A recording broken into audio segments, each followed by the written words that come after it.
Good morning dear students. चलिए आज के लेक्चर को आरंभ करते हैं हम सभी। सबसे पहले happy Dussehra to all of you. Thank you. तो इस दशहरा पे हम दो चीज़ों को ख़त्म करने की शपथ लें तो ज़्यादा बढ़िया है, क्योंकि स्टूडेंट्स के पॉइंट ऑफ व्यू से बात चल रही है। तो पहला होना चाहिए आलस्य। ठीक है कि आलस्य को ख़त्म करें। वैसे भी कहा जाता है कि वो स्टूडेंट ही क्या जिसका आलस्य ख़त्म ना हो पाए। ठीक है, तो सबसे पहली बात तो आपको अपना ये टालम टोल का जो रवैया है ना, कल करेंगे कल करेंगे कल करेंगे, ठीक है, कल कभी नहीं आता, उसको छोड़ना चाहिए। और दूसरा आपके अंदर, ठीक है, अगर कोई भी किसी भी प्रकार का घमंड है तो स्टूडेंट लाइफ में घमंड नहीं हो सकता। वैसे तो देखो पूरी लाइफ में नहीं होना चाहिए, बट आपका जो स्टूडेंट का रोल है उसमें घमंड काम नहीं देता, क्योंकि स्टूडेंट लाइफ क्या होती है, सिखाने की या सीखने की। सीखने का रोल ज़्यादा होता है ना आप लोगों का, तो आप में घमंड नहीं हो सकता। ठीक है, हमारा काम सिखाने का ज़्यादा है, हमें हो सकता है। ठीक है, लेकिन वैसे होना किसी में भी नहीं चाहिए। चलिए, लॉन्ग रन एवरेज कोस्ट का हमारा टॉपिक रहेगा आज का। लॉन्ग रन एवरेज कोस्ट जो आप कर रहे हो, आपने प्लस वन प्लस टू में नहीं पढ़ा, जो सीबीएसई बोर्ड के बच्चे, हरियाणा बोर्ड के बच्चों के सिलेबस में होता है। ठीक है, चलिए, आपको एवरेज कोस्ट का सबसे पहले पता होना चाहिए कि एवरेज कोस्ट जो होती है उसकी शेप कैसी होती है शॉर्ट रन में। शॉर्ट रन में कोई बता सकता है मुझे एवरेज कोस्ट की शेप कैसी होती है? U shape. पहले डिक्रीजिंग फिर इंक्रीजिंग। कॉस्ट पहले गिरती है कब तक? जब तक इंक्रीजिंग रिटर्न्स है या जब तक डिमिनिशिंग रिटर्न्स है? Increasing returns to a factor है। ठीक है, तब तक आपकी कॉस्ट गिरेगी, पर यूनिट कॉस्ट गिरती जाएगी। फिर आपकी कॉस्ट बढ़ेगी, उस time diminishing returns two factor शुरू हो जाएंगे। शुरुआत में मशीन को लेबर की आवश्यकता है, तो लेबर की संख्या बढ़ेगी तो मशीन और लेबर का combination will yield more production या लेस प्रोडक्शन। उसको इंक्रीजिंग रिटर्न्स का दौर बोलते हैं, जहां पर कॉस्ट कम होती जाएगी पर यूनिट। ठीक है, और जब आपका ये दौर खत्म हो जाएगा और डिमिनिशिंग रिटर्न्स के दौर शुरू होंगे, तो वहां पर मशीन और लेबर का कॉम्बिनेशन आइडियल नहीं हो पा रहा, क्योंकि शॉर्ट रन में हम मशीन की संख्या नहीं बढ़ा सकते। ठीक है, चलिए, तो लॉन्ग रन में हम मशीन की संख्या बढ़ा सकते हैं। तो सबसे पहले मैं आपको शॉर्ट रन और लॉन्ग रन में डिफरेंस बता देता हूं क्या होता है। शॉर्ट रन का मतलब जहां पर कुछ फैक्टर फिक्स्ड हो, कुछ फैक्टर वेरिएबल हो, या सारे फिक्स्ड हो या सारे वेरिएबल। कुछ फिक्स्ड हो कुछ वेरिएबल, कम से कम एक फैक्टर जरूर फिक्स्ड हो, तब हम कहेंगे short run. At least one factor must be fixed. वैसे तो होता है some factor fix some factor variable. ठीक है, इसलिए यहां पर टोटल कॉस्ट क्या हो जाएगी मेरी? Total variable cost plus total fixed cost. ठीक है, एवरेज कॉस्ट निकालना है तो average variable cost plus average fixed cost, और मार्जिनल कॉस्ट निकालना है तो marginal variable cost which is change in total variable cost. Total fix cost में चेंज क्यों नहीं लिया? तो जीरो होता है। फिक्स कॉस्ट जो है वो तो फिक्स रहेगी शॉर्ट रन में। ठीक है, चलिए, लॉन्ग रन में क्या होता है? लॉन्ग रन में ये फॉर्मूला क्या बन जाएगा? एनीवन? बड़ा फेमस एग्जाम क्वेश्चन है, क्या लिखूं? Total variable. ये क्वेश्चन आपको देगा, बड़ा सिंपल सा क्वेश्चन है, पूछेगा कि total cost is equal to total variable cost where it is possible. आपको ऑप्शन ढूंढना है लॉन्ग रन। शॉर्ट रन में यह असंभव है। शॉर्ट रन में फिक्स कॉस्ट आपकी शून्य नहीं हो सकती, क्योंकि अभी मैंने आपसे कबूल करवाया कि कम से कम एक फैक्टर का फिक्स होना आवश्यक है, तभी शॉर्ट रन कहलाएगा। ठीक है, वरना वो शॉर्ट रन ही नहीं कहलाएगा। चलो आगे, चलिए, तो यहां पर आपकी जो टोटल कॉस्ट है, ठीक है, वो टोटल वेरिएबल कॉस्ट के बराबर हो जाएगी। चलिए, अगर मैं शॉर्ट रन की बात करूं तो यहां पर आपको रिटर्न्स मिलते हैं बेटा to a factor of production. कौन से फैक्टर से? वेरिएबल फैक्टर ऑफ प्रोडक्शन से, जिसको हम यूज करते हैं in combination with the fixed quantity of the fix factor of production. यहां पे जैसे हम लेबर को वेरिएबल कर रहे हैं और मशीन की संख्या फिक्स कर दी, तो हमें रिटर्न्स मिल रहे हैं लेबर से। ठीक है, लेबर की संख्या बढ़ाने से। ठीक है, जबकि मशीन की संख्या आपको क्या रखनी है? फिक्स, तो इसको रिटर्न्स टू अ फैक्टर बोलेंगे। जबकि लॉन्ग रन में जो रिटर्न्स मिलेंगे उसको हम बोलेंगे रिटर्न्स टू स्केल। यानी कि शॉर्ट रन में आप अपना स्केल या दायरा नहीं बढ़ा सकते, लॉन्ग रन में आप अपना दायरा बढ़ा सकते हैं, शॉर्ट रन में आप अपना स्केल चेंज नहीं कर सकते। स्केल का मतलब वो स्केल जिससे आप लाइंस ड्रॉ करते हो, या लेवल ऑफ प्रोडक्शन। ठीक है, प्रोडक्शन कैपेसिटी की बात कर रहा हूं मैं। ठीक है, प्रोडक्शन तो बढ़ा सकते हो आप शॉर्ट रन में लेबर को ज्यादा इंप्लॉय करके, बट आप अपनी प्रोडक्शन कैपेसिटी को नहीं बढ़ा सकते, आप अपनी क्षमता का विस्तार नहीं कर सकते। क्यों नहीं कर सकते? क्योंकि शॉर्ट रन की अजम्पशन है। ठीक, तो शॉर्ट रन की अजम्पशन है कि वहां पर आप अपनी क्षमता का विस्तार नहीं कर सकते, आप अपनी कैपेसिटी को वाइड नहीं कर सकते। हां, शॉर्ट रन में आप लेबर की संख्या बढ़ाकर प्रोडक्शन को एक लिमिट तक बढ़ा सकते हो। ठीक है, लेकिन आपको भी पता है सिर्फ लेबर को बढ़ाने से और मशीन को फिक्स रखने से हम प्रोडक्शन को इनफाइनाइट तक बढ़ा पाएंगे या एक लिमिट तक बढ़ा पाएंगे? एक लिमिट तक बढ़ा पाएंगे। ठीक है, चलिए। एक होता है बेटा लॉ ऑफ वेरिएबल प्रपोर्शन, ये लगता है शॉर्ट रन में।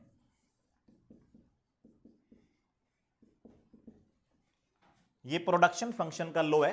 कॉस्ट फंक्शन जो होते हैं वो प्रोडक्शन फंक्शन से निकले होते हैं। अब वैसे अभी हमने प्रोडक्शन फंक्शन को डिटेल में किया नहीं है, ठीक है, वो हम सबसे लास्ट में करेंगे, क्योंकि उसको करोगे थोड़े से कंफ्यूज हो जाते हो आप, इसलिए मैंने इसको अभी छेड़ा नहीं है। ठीक है, लॉ ऑफ वेरिएबल प्रपोर्शन जो है ना वो प्रोडक्शन फंक्शन का रूल है और उसी से सारा कॉस्ट फंक्शन निकला हुआ है। लॉ ऑफ वेरिएबल प्रपोर्शन क्या कहता है?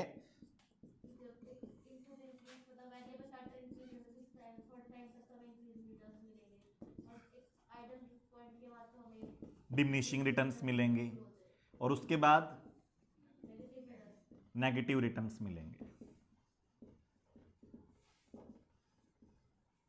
ठीक है, अगर आप लेबर को बढ़ाए जाओगे मशीन की संख्या सेम रखते हुए तो शुरू में फायदा होगा आपको, इंक्रीजिंग रिटर्न्स मिलेंगे। ठीक है, एमपी जो है वो पॉजिटिव रहेगा और एमपी जो है, ठीक है, वो इंक्रीज करेगा। अगर मैं एमपी करो बनाऊं तो कुछ ऐसा होगा वो, तो यहां तक इंक्रीजिंग रिटर्न्स चल रहे हैं, एमपी जो है वो बढ़ रहा है, marginal production is increasing, this is known as the increasing returns. ठीक, डिमिनिशिंग रिटर्न्स में क्या होगा आपका? वहां पर मार्जिनल प्रोडक्शन आपका गिरना शुरू हो जाएगा। ठीक है, मार्जिनल प्रोडक्शन ऐसा कह लो कि अभी भी पॉजिटिव है बट डिक्रीज होना शुरू हो गया है। अभी भी है तो चलो पॉजिटिव बट डिक्रीज होना शुरू हो गया, और यहां पर आप ऐसे कह दो कि एमपी क्या हो गया? नेगेटिव ही हो गया। ठीक है, ये बेटर प्रेजेंटेशन हो जाएगा।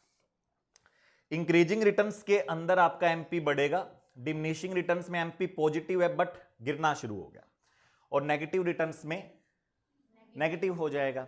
ठीक है, ये वो पढ़ा रहा हूं मैं जो आपके +1 +2 में है। अभी प्रोडक्शन फंक्शन डिटेल में नहीं करा रहा, जो सीए में आपके सिलेबस में है वो थोड़ा इससे हटके है। ठीक है, और वो आपको कंफ्यूज कर देगा आपके +1 +2 के कंसेप्ट को।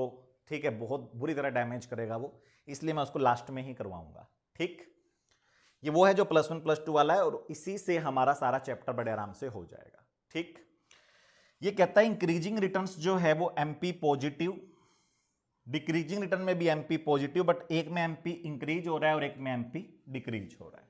क्लियर है? चलिए, अब यहां पे क्या है?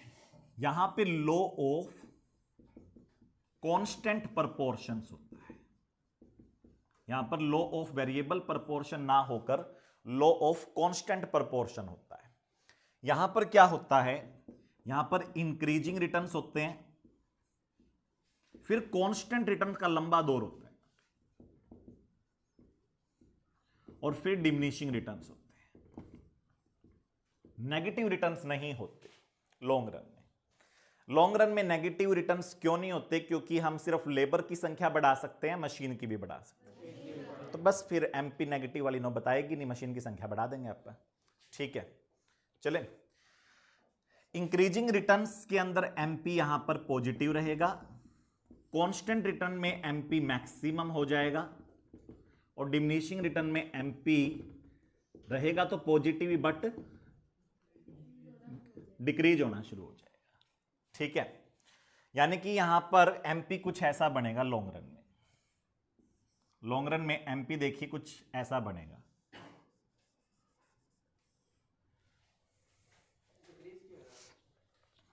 होगा, तभी हम रुकेंगे, वरना तो रुकेंगे ही नहीं हम। ठीक है, तभी हम रुकेंगे। उसके रीजन्स होते हैं economies and diseconomies of scale. कुछ इंटरनल इकोनॉमीज होती है, कुछ एक्सटर्नल इकोनॉमी होती है, कुछ इंटरनल डिस इकोनॉमी होती है, कुछ एक्सटर्नल डिस इकोनॉमी होती है। एक लेवल तक अगर आपकी फर्म का साइज बढ़ता है, ठीक है, तो आपके यहां एफिशिएंसी सुधारी जा सकती है, क्योंकि आप सेपरेट मैनेजर्स अपॉइंट कर सकते हो, क्योंकि आपका लेवल बढ़ रहा है। तो आप अलग से qualified chartered accountant, company secretary, MBA रख सकते हो।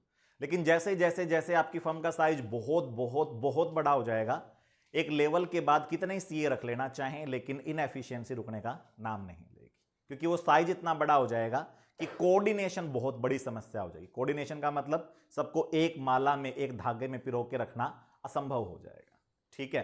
तो कोई भी चीज उसका अंत जरूर आता है। तो इकोनॉमीज भी धीरे धीरे किस में बदल जाती है? डिस इकोनॉमीज में, ठीक है। इकोनॉमीज भी धीरे धीरे डिस इकोनॉमीज में। स्टार्टिंग में आपकी एफिशिएंसी सुधरेगी, फिर धीरे धीरे डिस एफिशिएंसीज बढ़नी शुरू हो जाएगी। हो सकता है कुछ फैक्टर अभी भी और एफिशिएंट हो रहे हैं, बट अन्य फैक्टर डिस एफिशिएंसी को बढ़ा रहे हैं। और एज ए होल अगर डिस एफिशिएंसी एफिशिएंसी से ज्यादा होगी, यानी कि डेफिशिएंसी एफिशिएंसी से ज्यादा हो गई, तो नेट इकोनॉमी है या डिस इकोनॉमी है? Diseconomy. तो उसकी वजह से गिरना शुरू हो जाएगा, ठीक है। तो ये एमपी है। एमपी यहां पर भी शॉर्ट रन की तरह इन्वर्टेड यू ही है, उल्टा यू, बट यहां पर यू का जो बेस है इन्वर्टेड यू का, वो चौड़ा हो गया, ठीक है। इसको हम बोलते हैं इंक्रीजिंग रिटर्न्स। और फिर यहां पर कांस्टेंट रिटर्न भी लंबे समय तक देखने को मिल सकते हैं, क्योंकि आप कांस्टेंट रिटर्न को बनाए रखने के लिए लेबर और मशीन दोनों की संख्या बढ़ा सकते हो। यहां पर आपके पास ऑप्शन लॉन्ग रन में कम है या ज्यादा है? ज्यादा खुले हैं आपके पास, ठीक है। तो आपके अंदर दम होना चाहिए, आप अपने हाईएस्ट लेवल पे लंबे समय तक टिक सकते हो यहां पर, ठीक है। चलिए, तो ये रिटर्न्स टू स्केल है। रिटर्न्स टू स्केल कहता है कि एमपी, ठीक है, इंक्रीजिंग रिटर्न्स दे सकती है, एमपी कांस्टेंट रिटर्न दे सकती है, और एमपी डिमिनिशिंग रिटर्न्स। स्केल का मतलब ये सब लेबर की वजह से हो रहा है, लेबर और मशीन दोनों की वजह से हो रहा है, दोनों की वजह से हो रहा है। ये पूरा स्केल ही बदल गया आपका।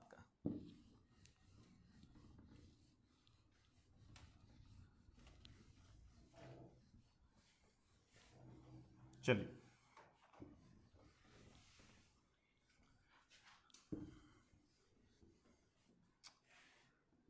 फिक्स फैक्टर जो होते हैं आपके, उनके ऊपर जो आपका खर्चा लगता है वो शॉर्ट रन में जीरो हो सकता है, ठीक है, जीरो नहीं हो सकता। जितना खर्चा आपका लगेगा उतना लगेगा ही लगेगा फिक्स कॉस्ट पे, चाहे 0 यूनिट बनाओ, चाहे 10 यूनिट बनाओ, चाहे 1000 यूनिट बनाओ, कोई फर्क। इसीलिए फिक्स कॉस्ट जो शॉर्ट रन में होती है उसको मैं संक कॉस्ट के नाम से भी जानता हूं।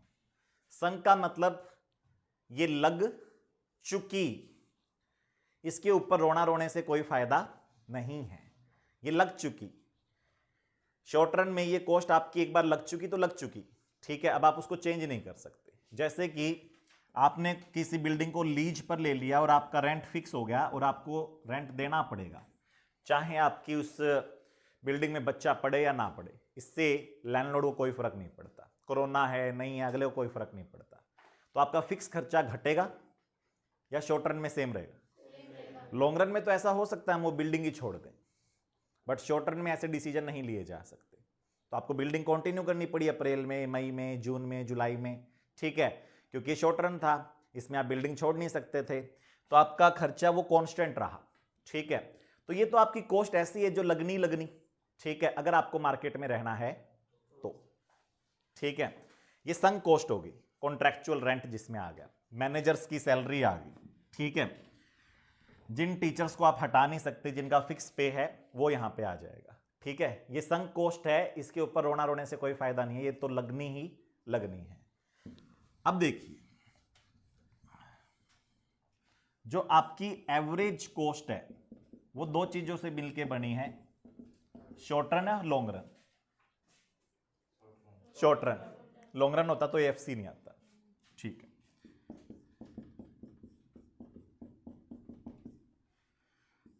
तो मैं कह रहा हूं कि इसमें ये जो कंपोनेंट है ये संक कॉस्ट है, और अगर मेरी टोटल कॉस्ट जो है उसको मैं ध्यान से देखूं तो उसमें वेरिएबल जो कंपोनेंट है वो नॉन संक कॉस्ट है, और जो टोटल फिक्स कॉस्ट है वो आपका संक कॉस्ट है। तो मैं कितना रेवेन्यू कमाऊं कि कम से कम मेरी ऑर्गेनाइजेशन चलती रहे?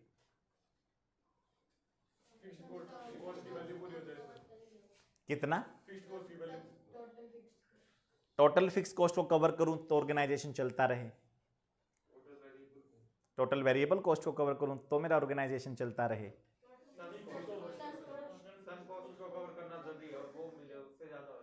अब देखो, जब आप अकाउंट्स में जाते हो तो आप कहते हो जी संक कॉस्ट को कवर करना जरूरी है, ठीक है।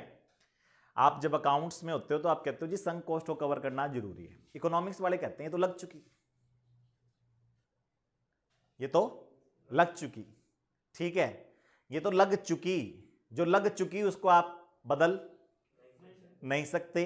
तो एक्चुअली में आपका रेवेन्यू इतना जरूर होना चाहिए कि आपका वेरिएबल कॉस्ट कवर हो पा रहा है। सपोज मेरा एवरेज रेवेन्यू इतना है कि मेरी एवरेज वेरिएबल कॉस्ट कवर हो रही है, लेकिन मेरी एवरेज कॉस्ट कवर नहीं हो रही। एवरेज कॉस्ट कवर नहीं हो रही मतलब कि मेरा इतना रेवेन्यू है, इतना रेट है प्रोडक्ट का कि मेरी वेरिएबल कॉस्ट जो पर यूनिट है वो तो बड़े आराम से कवर हो रही है, बट मेरी total cost per unit cover नहीं हो रही, ठीक है।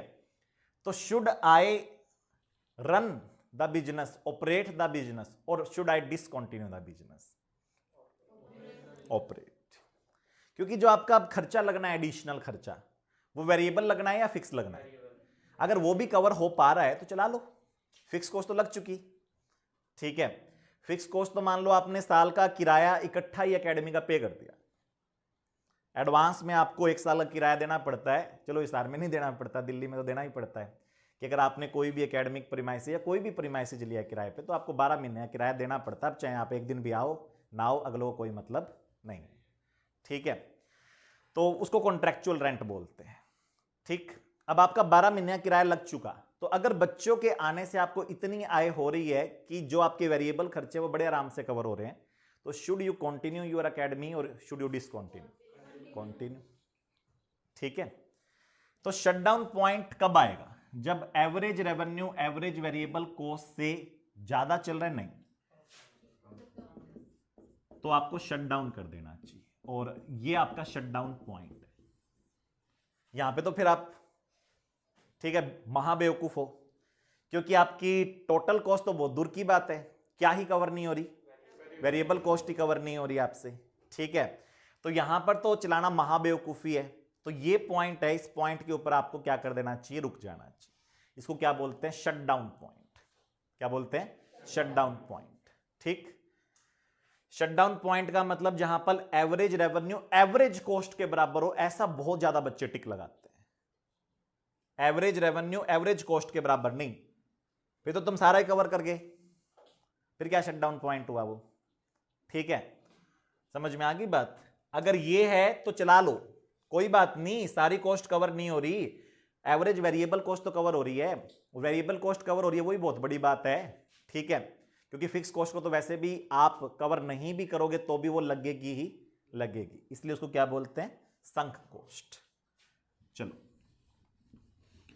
तो इकोनॉमिक्स कहती है कि जब आप डिसीजन लो तो आपको ध्यान रखना चाहिए कि आपकी वेरिएबल कॉस्ट कवर हो पा रही है या नहीं कवर हो पा रही। चलिए देखिए, टोटल रेवेन्यू मेरा टोटल कॉस्ट से ऊपर है, टोटल रेवेन्यू मेरा टोटल कॉस्ट से ऊपर है। This is the position of super profit, normal profit, या फिर subnormal profit as per economics. This is the position of super profits. ये जो नॉर्मल प्रॉफिट है, ये वे बच्चे हैं जिन्होंने इकोनॉमिक्स के लेक्चर नहीं लगा रखे, ठीक है, वरना तो शुरुआती 10 मिनट में ये करवाया था।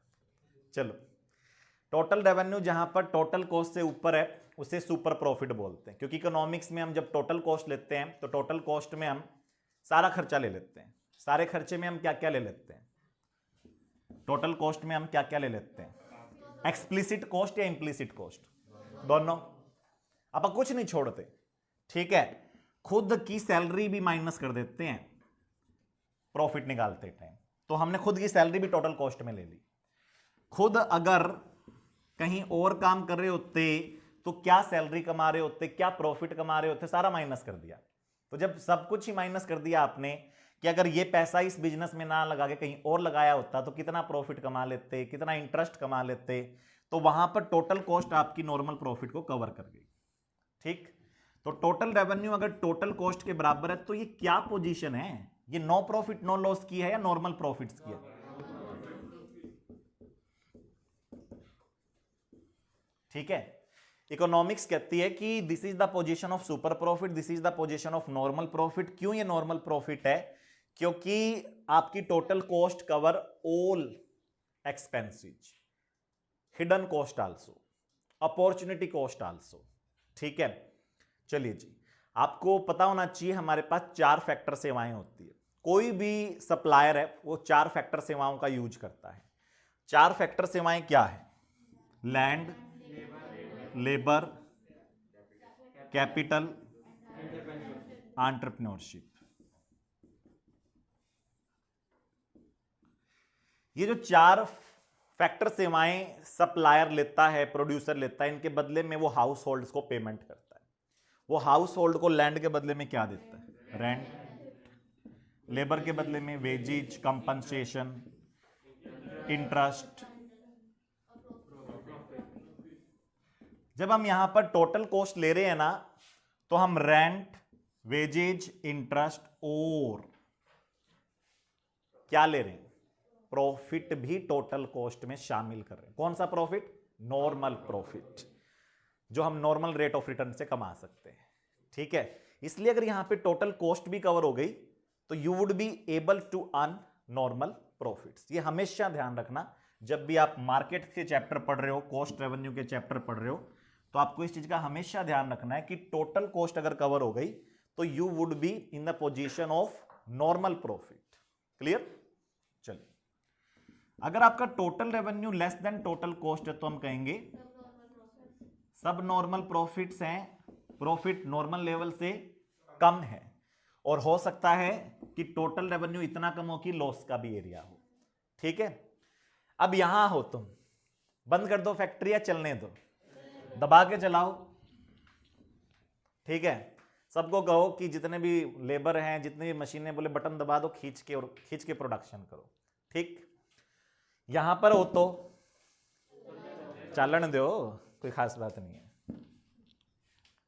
चलो जी,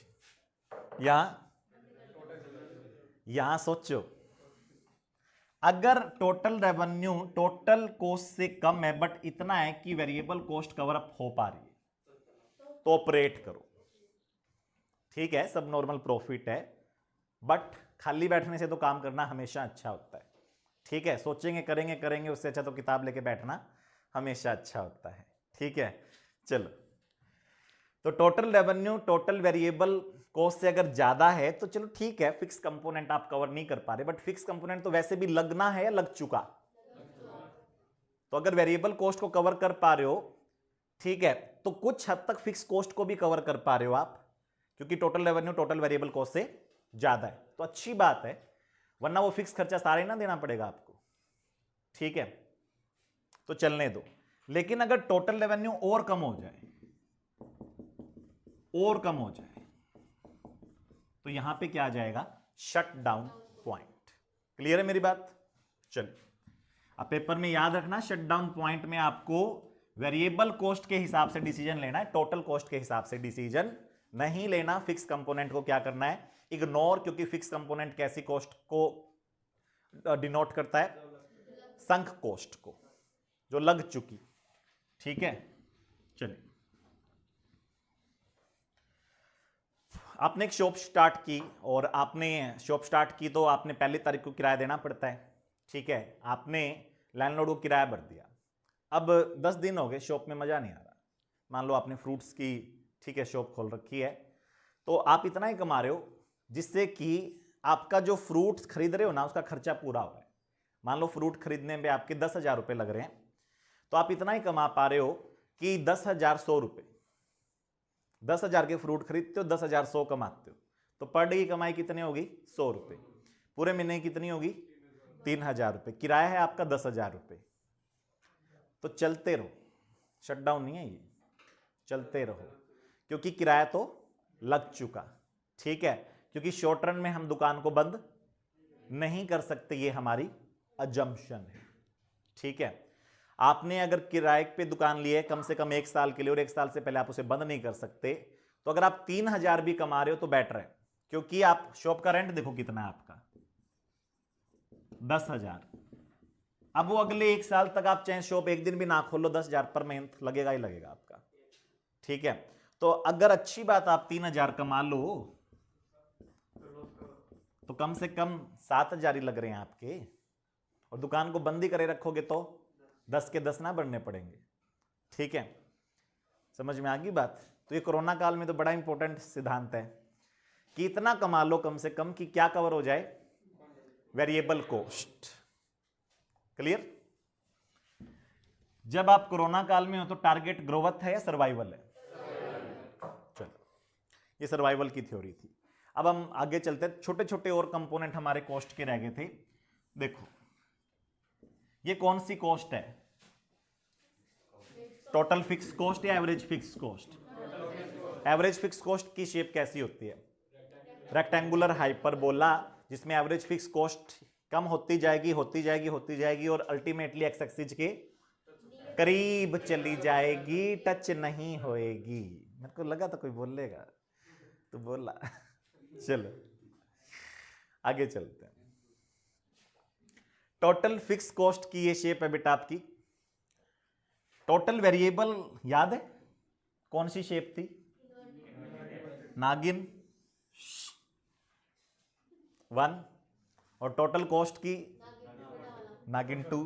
ऊपर से चली थी क्या नागिन? दोनों के बीच में गैप क्या था, कांस्टेंट या चेंज हो रहा था? कांस्टेंट। दोनों के बीच में गैप जो था वो टोटल फिक्स कॉस्ट था, ठीक है। यहां पर जो आप टोटल कॉस्ट ले रहे हो वो किस किस का सम है? Total variable plus total fix cost. Sum vertical sum लेना है या हॉरिजॉन्टल सम?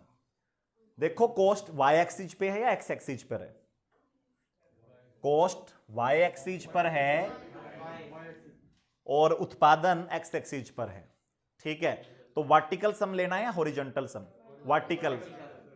जब आपको डिमांड कैलकुलेट करनी होती थी, मार्केट डिमांड, तो आप इंडिविजुअल डिमांड का हॉरिजॉन्टल समेशन करते थे, लेकिन जब आपको टोटल कॉस्ट लेनी है तो आपको वर्टिकल समेशन करना है, ठीक है, क्योंकि कॉस्ट कहां पर है?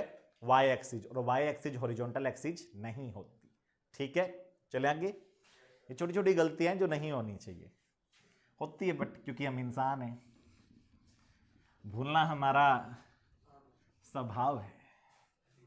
चलो चलिए जी, अब मैं आपको एक अलग टाइप की वेरिएबल कॉस्ट दिखाता हूं।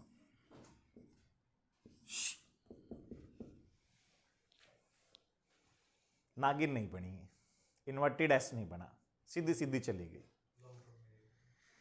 ठीक है।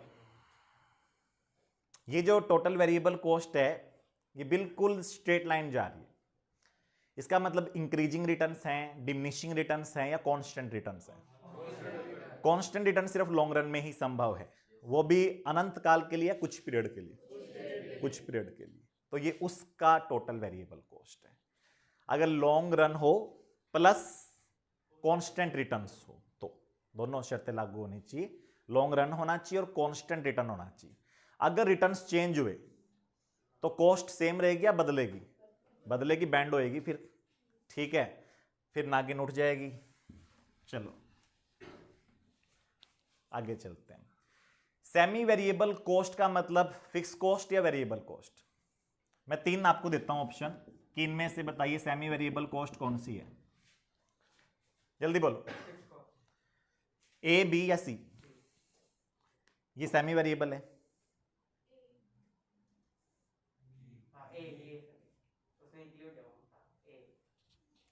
सेमी वेरिएबल का मतलब थोड़ी थोड़ी वो थोड़ी थोड़ी वो, तो बता दो थोड़ी थोड़ी कौन सी है? Total cost. ये जो है वो सेमी वेरिएबल कॉस्ट है। तो बच्चे रूठ गए, बोले कि सर ने सेमी वेरिएबल कॉस्ट तो कराया नहीं, कॉस्ट का चैप्टर पूरा करा दिया। चलो कराते हैं भाई।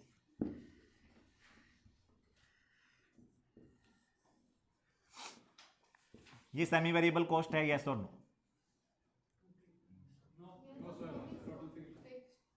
ये सेमी वेरिएबल कॉस्ट है, यस और नो? और ये वाली ये सेमी वेरिएबल कॉस्ट का बन गया अभी। और अगर आप कांस्टेंट लोगे ना रिटर्न्स, तो ये टीवीसी बन जाएगा और दोनों के बीच में कांस्टेंट गैप रखते हुए ये टीसी बन जाएगा। ठीक है, क्लियर? चलो ठीक है बेटा, स्टेयर स्टेप फैशन वाली कॉस्ट। ठीक है, स्टेयर स्टेप फैशन कॉस्ट का मतलब कि जो कॉस्ट स्टेयर स्टेप के पैटर्न में, ठीक है, शो हो, उसको स्टेयर स्टेप फैशन कॉस्ट बोलते हैं। जरा देखो,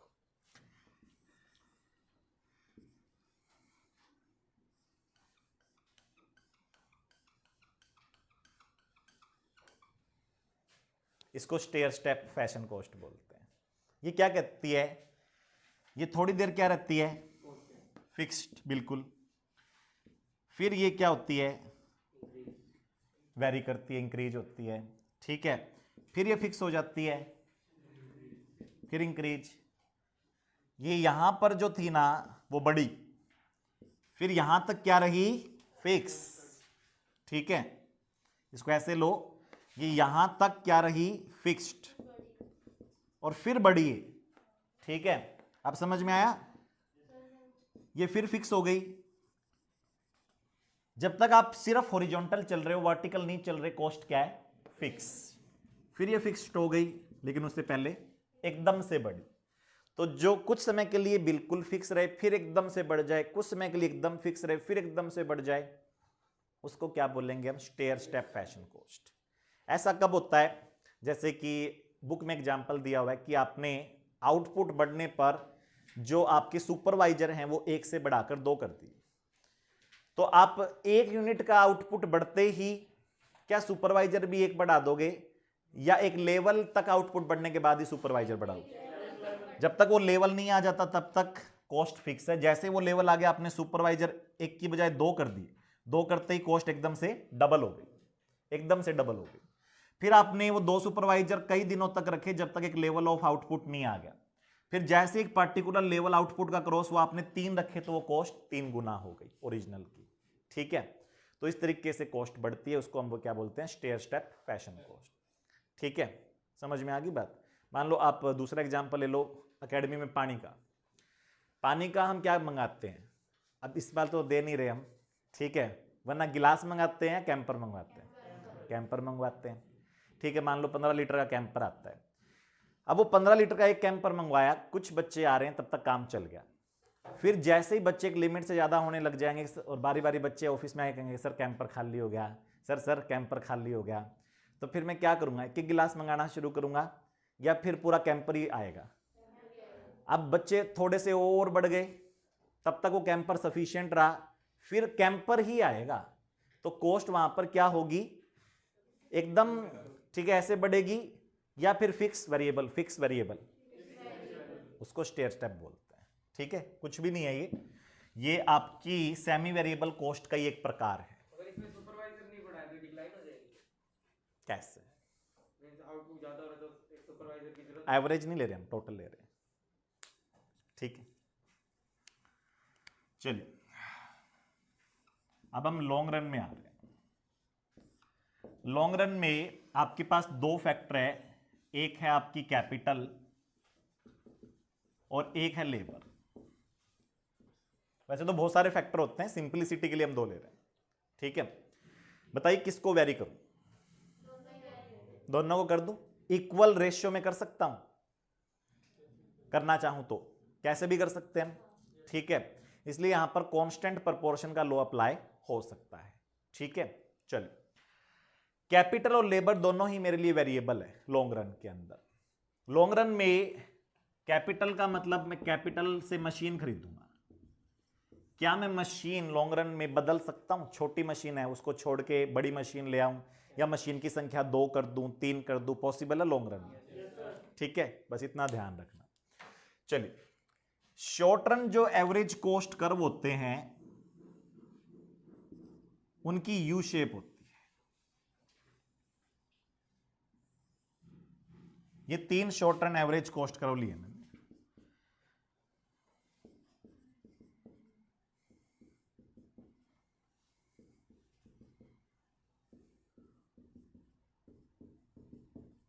ठीक है, कॉस्ट को कहां देखना है, हॉरिजॉन्टल या वर्टिकल? वर्टिकल, ध्यान रखना तभी समझ में आएगा सब कुछ। अपना दिमाग वर्टिकल रखो। चलो,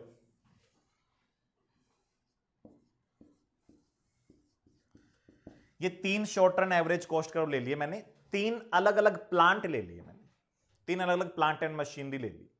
क्या सभी प्लांट और मशीनरी का एवरेज कॉस्ट कर्व सेम बनेगा?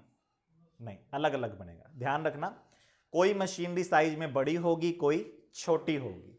किसी का मिनिमम लेवल कहीं होगा, किसी का मिनिमम लेवल कहीं होगा, किसी का मिनिमम लेवल कहीं होगा। ठीक है, सभी मशीन के साइज अलग, सबका ऑप्टिमम लेवल भी अलग। जिस पॉइंट पर उनकी एवरेज कॉस्ट मिनिमम होगी, वो पॉइंट सभी मशीन्स का क्या होता है? अलग अलग। जितनी होगी छोटी मशीन, उतना उसका छोटे लेवल पे उत्पादन करने में यूज ज्यादा बेहतर रहेगा। और जितनी होगी बड़ी मशीन, उसको आप अगर कम उत्पादन में यूज करोगे तो फायदा रहेगा, नुकसान रहेगा? नुकसान रहेगा। जितनी बड़ी मशीन होगी, उसको अगर आप कम उत्पादन में इस्तेमाल करोगे तो डिसएफिशिएंसी हाई होगी। ठीक, जितनी बड़ी मशीन खरीद रहे हो तो फिर उत्पादन भी क्या करना? ज्यादा करना। ठीक है, तो पहले सोच लो तुम्हारा उत्पादन फैक्ट्री में होना कितना है। तुम्हारा उत्पादन होना है मान लो इतना, ये उत्पादन है आपका, प्रोडक्शन। तुम्हें पता है कि तुम्हारा प्रोडक्ट बिकेगा इतना। ठीक है, पता है तुम्हें। कहां से पता है? तुमने डिमांड फोरकास्टिंग करवाई है, उसे पता चल गया कि तुम्हारे प्रोडक्ट की डिमांड कितनी रहने वाली है। तो सामान फालतू बनाऊं या कम बनाऊं? इक्वल बना लो, जितनी जरूरत हो। ठीक है, तो अब यहां पर आप देखो आपकी कॉस्ट, ये SA3 तो और भी पीछे ले जाता हूं। चल बेटा पीछे चल, पीछे पीछे पीछे चल बेटा, ऊपर चल। बताओ किससे आपका जी भरेगा? Q1A से, Q1B से या Q1C से? Q1A, Q1B, Q1C? Q1A से जी भर जाएगा, क्योंकि ये रेवेन्यू है या कॉस्ट है? मिनिमम बढ़िया या मैक्सिमम बढ़िया? मिनिमम। तो कौन से प्लांट पे टिक जाओ? SAC1। लेकिन मान लो आपको उत्पादन करना है Q2 तक, फिर SAC2, फिर SAC2 बढ़िया है, क्योंकि अगर आप इस पॉइंट को और ऊपर उठाओगे तो SAC1 और SAC3 पर जो कॉस्ट है वो बढ़ी आएगी। तो देखो आपको उत्पादन कितना चाहिए, उस हिसाब से आपको प्लांट चूज करना पड़ेगा। ठीक है, ये तो सभी दुकानदार करते हैं कि जितनी उनका प्रोडक्शन की हैसियत है, मशीन उसी लेवल से लेके आते हैं ना। ऐसा तो नहीं कि उनको प्रोडक्शन तो चाहिए 10 यूनिट और मशीन ऐसी लाती है जिसमें कम से कम एक बार में 1000 यूनिट निकलती हो। ठीक है, तो आपको अपनी, ठीक है, खुद की प्रोडक्शन की क्षमता जो है वो उसी हिसाब से बढ़ानी है जिस हिसाब से आपका प्रोडक्शन जो है वो, सप्लाई जो है वो बिक जाए। ठीक है, सेल हो जाए। अदरवाइज उस प्रोडक्शन को या प्रोडक्शन कैपेसिटी को बढ़ाने का कोई फायदा नहीं है। क्लियर है? तो जो short run average cost curve है, ये आपको हेल्प करते हैं choosing the plant, which plant is to be installed in my factory. ठीक है, इसलिए इनको मैं क्या बोलता हूं? प्लांट कर्व्स के नाम से जानूंगा। इनको क्या बोलेंगे हम? Plant curves. ठीक है, और long run average cost curve क्या होगा? वो एक इनवलप कर्व होगा जो इन तीनों को कवर करता हुआ निकलेगा। ठीक है,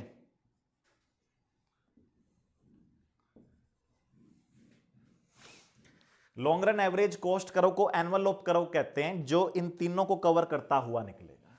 ठीक है, 3 है तो 3, 30 है तो 30 को टच करता हुआ निकलना चाहिए। ठीक है, और हर एक कर्व को टच करता हुआ निकलेगा, तो हर एक कर्व को क्या कर गया? टेंजेंट होके निकल गया। ठीक है, टेंजेंट का मतलब टच होके निकल गया। अब जरा ध्यान से देखिए, जो ये मेरा LAC है, लॉन्ग रन एवरेज कॉस्ट का, ये long run average cost curve जो है ये आपको बता रहा है कि अगर आपको उत्पादन करना है इतना तो कौन से कर्व पे रहिए, 1, SAC 1, SAC 2 या SAC 3? SAC 1। ठीक है, आपको उत्पादन करना है Q2 तो SAC 2 पे रहिए, आपको उत्पादन करना है Q3 फिर कहां पे रहिए? SAC 3 पर फायदा है फिर आपका। ठीक है, तो ये जो आपका long run average cost curve है ये एक इनवलप कर्व है जो सभी short run average cost curve को कवर करता हुआ जा रहा है। ठीक है, और इसके अलावा वो कुछ भी नहीं है। ठीक, अब आपको पेपर में पूछेगा क्या क्या? पेपर में पूछेगा कि short run average cost curve का नाम क्या है, तो आपको नाम क्या बताना है? प्लांट कर्व, क्योंकि ये प्लांट के साइज के बेसिस पे डिटरमाइन होगा। जो short run average cost curve है वो प्लांट के साइज के हिसाब से डिसाइड होएगा। Long run average cost curve को क्या बोलेंगे? एनवलप। क्यों बोलेंगे एनवलप? क्योंकि ये सभी short run average cost curve को कवर करता हुआ जा रहा है। ठीक है, long run average cost curve की शेप कैसी होगी? इसकी शेप होगी बोट शेप। ठीक है, इसकी शेप होगी, और शॉर्ट रन की क्या थी? U shape. ये जो बोट शेप है इसको हम फ्लैटेंड यू शेप भी बोल सकते हैं। ठीक है, यहां पे फ्लैटेंड यू शेप भी बन सकती है। यू शेप की बजाय यहां पर जो आधार या बेस है वो काफी ठीक है चौड़ा होगा in comparison to short run average cost curve. ठीक है, इसलिए इसको हम बोट शेप या फ्लैटेंड यू शेप बोल सकते हैं। फ्लैटेंड का मतलब समझ गए ना, जहां पर यू का जो पैंदा है यानी कि बेस है वो चौड़ा हो, एक्सटेंडेड हो। ठीक है, और वो तो आपको वैसे भी पता है कि यहां पर मार्जिनल जो कॉस्ट है वो क्या ले लेती है? कांस्टेंट रिटर्न्स ले लेती है। ठीक है, यहां पर मार्जिनल प्रोडक्शन कांस्टेंट रिटर्न ले लेता है, तो मार्जिनल कॉस्ट भी क्या ले लेती है? कांस्टेंट। ठीक है, कॉस्ट ले लेती है। तो कांस्टेंट कॉस्ट की वजह से भी लॉन्ग रन एवरेज कॉस्ट यहां पर काफी समय तक इस टाइप की रह सकती है। मॉडर्न फर्म्स जो है वो टेक्नोलॉजी का कम यूज कर रही है, ज्यादा यूज कर रही है? देखो long run average cost curve को देखो, long run average cost curve में आपकी कॉस्ट हमेशा कम होती रहेगी या एक लेवल के बाद बढ़ेगी? क्यों ना ऐसा कर दें हम कि यहां के बाद ये कॉस्ट बढ़े ही ना और ऐसी ही रह जाए। क्यों ना हम long run average cost curve को ऐसा बना दें कि यहां पे ये ऐसे हुई, अभी ऊपर उठे ही ना, ऐसे ही रह जाए। क्या टेक्नोलॉजी से ये संभव है? टेक्नोलॉजी से ये संभव है। टेक्नोलॉजी से संभव है अगर आप मशीन और लेबर का आइडियल कॉम्बिनेशन यूज करो, टेक्नोलॉजी का जबरदस्त इस्तेमाल करो, तो आप एक्सटर्नल इकोनॉमीज या फिर जो भी और इकोनॉमीज है उनको कंपनसेट कर सकते हो। आप जब इसको इतने से देखो, आपकी जो शॉर्ट रन है वो तो ऐसे थी, वो तो टिकती नहीं थी। एमसी ने जहां पर उसको कट किया उससे पहले गिर रही थी और उसके बाद बढ़ रही थी। यही किया था ना शॉर्ट रन एवरेज कॉस्ट को हमने। एमसी ने कट किया, उससे पहले तो गिर रही थी और एमसी के कट करने के बाद क्या हो रही थी? बढ़ रही थी। लेकिन यहां पर तो हम कह रहे हैं कि ये कुछ देर तक टिकेगी, क्यों ना इसको लंबा टिका दें? तो बढ़िया रहेगा या बेकार रहेगा? अगर आप लॉन्ग रन एवरेज कॉस्ट को लंबे समय तक मिनिमम पॉइंट पर रिटेन कर पाओ उसको क्या बोलेंगे? Modern technology based firm. और उसका जो LAC है वो बोट शेप होगा, फ्लैटेंड यू शेप होगा ना, उसका L शेप होगा, उसका L shape. Modern technology based firms which spend heavy expenditure on research and development. ठीक है, जो नए पेटेंट्स, नई आविष्कारों पे महा खर्चा करती है, ऐसी फर्म ठीक है इसको रोक सकती है। ठीक है, और ऐसा पाया गया है कुछ कंपनीज के केस में, उन्होंने ऐसा किया भी है प्रैक्टिकली। क्लियर है? तो बाकी कंपनीज भी करना चाहें तो कर सकती है, बट उनके सर्कमस्टांस सेम होंगे, अलग होंगे, तो उनका मैनेजमेंट, कॉस्ट मैनेजमेंट भी अलग होगा। ठीक है, चलिए, वो आपको अपने बिजनेस में, ये नहीं है कि दूसरे बिजनेस में जो हो रहा था उसको आप एज इट इज कॉपी कर लोगे तो आपका बिजनेस बढ़िया चल जाएगा। ठीक है, हर बिजनेस की पैक्यूलैरिटीज यानी कि फीचर्स क्या होती है? सेम होती है, अलग होती है? अलग होती है। तो दिमाग तो आपको ही लगाना पड़ेगा। ठीक है, दूसरों से आप राय ले सकते हो। चलें आगे। Envelope, boat shape, flattened U shape, इसके अलावा इसको प्लानिंग कर्व भी बोलते हैं। Long run average cost curve, planning curve. ये मैंने 3 का लिया है, आप कितने का भी ले सकते।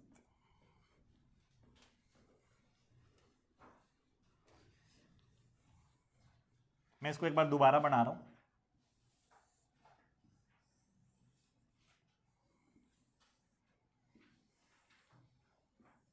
मैंने 3 इस प्रकार लिए थे, ठीक है।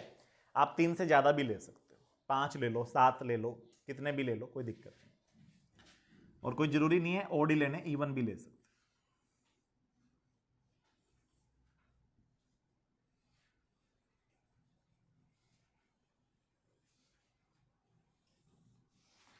अब वो अगला क्वेश्चन आपसे क्या पूछेगा, पूछेगा ऐसा करो बताइए जो सभी एसएससी को कवर कर दे। एलएसी, ठीक है, long run average cost curve. फिर पूछेगा एलएसी सभी short run average cost curve के कौन से पॉइंट को टच करता है। मिनिमम कॉस्ट पे जा। तो ऐसा कोई आवश्यक नहीं है, वो सिर्फ सबसे ऑप्टिमम पॉइंट पे जहां पे था उस शॉर्ट रन एवरेज कॉस्ट के मिनिमम पॉइंट को टच कर रहा है। बाकी इसके मिनिमम पॉइंट को टच कर रहा है या इसके डिक्लाइनिंग पोर्शन को या इसके राइजिंग पोर्शन को। ये डिक्लाइनिंग पोर्शन है शॉर्ट रन का, ये राइजिंग पोर्शन किसको टच कर गया, और अगले वाले की डिक्लाइनिंग को या राइजिंग को, राइजिंग पोर्शन को। तो आपको बोलना है जी ये ऑप्टिमम पॉइंट है। ऑप्टिमम पॉइंट से पहले वाले सभी short run average cost curves के डिक्लाइनिंग पोर्शन को टच करता हुआ गुजरता है ये, और उसके बाद अगर प्रोडक्शन आप जारी रखते हो तो सबके राइजिंग पोर्शन को टच करता हुआ निकलेगा ये, ठीक है। तो ये सभी शॉर्ट रन एवरेज कॉस्ट के मिनिमम पॉइंट को टच नहीं कर रहा। देखो इसका मिनिमम पॉइंट तो ये है, क्या इसने टच किया एलएसी ने इसको, नहीं, पॉसिबल नहीं है, ठीक है। आप मान लीजिए एक और बना देते हैं यहां पर, तो उसके मिनिमम पॉइंट से टच कराना हर जगह संभव होगा क्या, नहीं, हर जगह संभव नहीं होगा। इसलिए हम क्या करते हैं, हम बोलते हैं कि ये पहले तो किसको टच कर रहा है, डिक्लाइनिंग पोर्शंस को, पहले टच कर रहा है डिक्लाइनिंग पोर्शंस को, फिर ये टच कर रहा है मिनिमम पोर्शन को, और फिर ये टच कर रहा है राइजिंग पोर्शंस को, ठीक है। ये आपको ध्यान रखना है सब कुछ। और long run average cost curve क्या है, कुछ नहीं है, सभी short run average cost curve को जो कर्व कवर करता हुआ चले उसको long run average cost curve बोलते हैं, और कुछ भी नहीं है, ठीक है। आपको सोचना पड़ेगा कि आप अपने प्लांट का साइज कितना रखें, प्लांट का साइज कितना रखें, कितना रखें, कितना रखें, सोचिए, ठीक है। और प्लांट का साइज आप कितना रखें उसको जब आप सोचते हैं तो अलग अलग सोच आती है आपके दिमाग में कि इतना प्लांट का साइज रखूं तो, इतना रखूं तो, इतना रखूं तो, इतना रखूं तो। और जो इन सभी आपके कर्व्स को, प्लांट कर्व्स को जोड़ दे उसको क्या बोलते हैं, long run average cost curve, और कुछ भी नहीं है इसके अलावा। क्लियर है।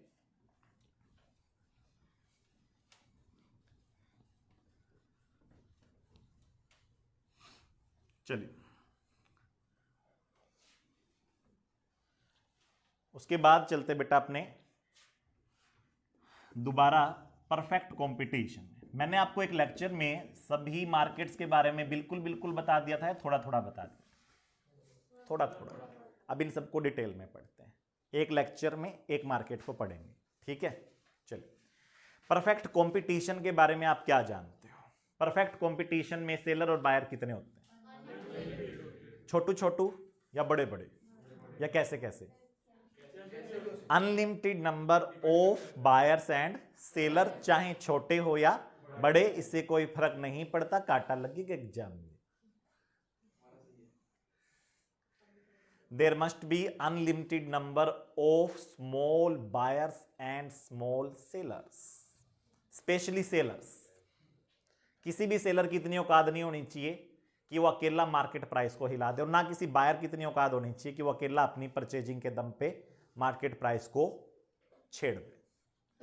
सभी लोग यहां पे प्राइस मेकर होने चाहिए, प्राइस कंट्रोलर होने चाहिए, प्राइस लीडर होने चाहिए, या प्राइस टेकर होने चाहिए। No one is price maker, किसी का प्राइस पर इतना सा भी कंट्रोल नहीं है।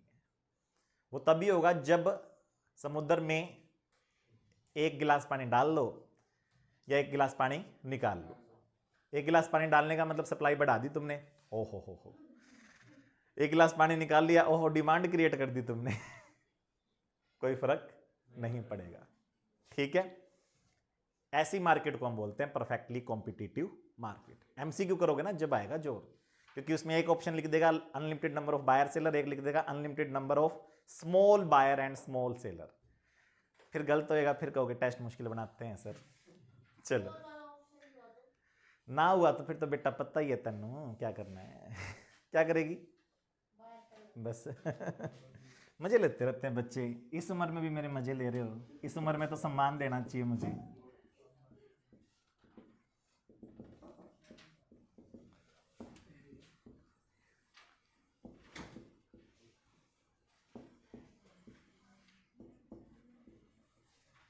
ठीक है, so that everyone is price taker.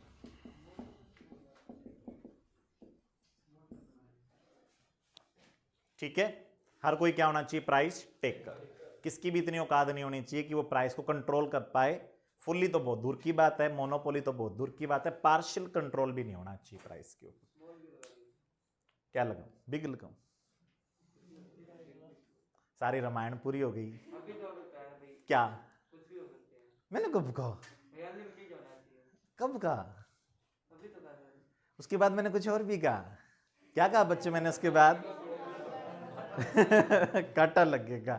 तो उस टाइम कहाँ था ये बता, किसके ख्यालों में खोया हुआ था? ये सोचने लगा मजे के।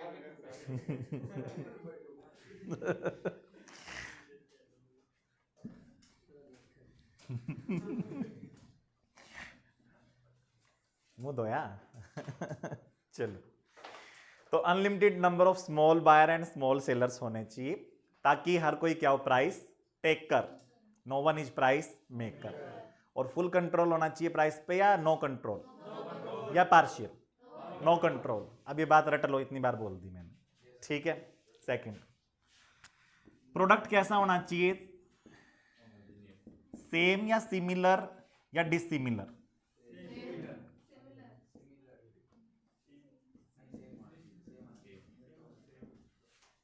सेम का मतलब हूबहू सेम, सिमिलर का मतलब लगभग लगभग बराबर चलेगा, और डिफरेंट का मतलब अलग होना चाहिए। बेटा आप थ्योरी पढ़ रहे हैं, हो तो कुछ भी सकता है। ये बताओ परफेक्ट कंपटीशन में होता क्या है? सेम। वैसे बता दूं, परफेक्ट कंपटीशन एक इमेजिनरी मार्केट है, आदर्श मार्केट है, जिसका हर सरकार निर्माण करना चाहती है। अब हो कितना पाएगा वो समय डिपेंड करेगा।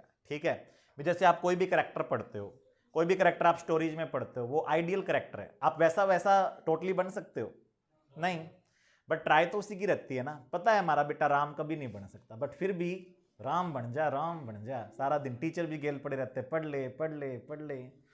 ठीक है, पता नहीं पढ़ेगा फिर भी। चलो, नहीं नहीं, यहाँ पे ब्रांड ब्रूंड कुछ नहीं है। परफेक्ट कंपटीशन में नो ब्रांड। अजम्पशन है परफेक्ट कंपटीशन की, मैं कुछ नहीं कर सकता। सेलर अलग अलग है, but they are selling same to same ditto same ditto same ditto same products. This is the assumption of perfect competition. मैं इसमें कुछ बदल नहीं सकता।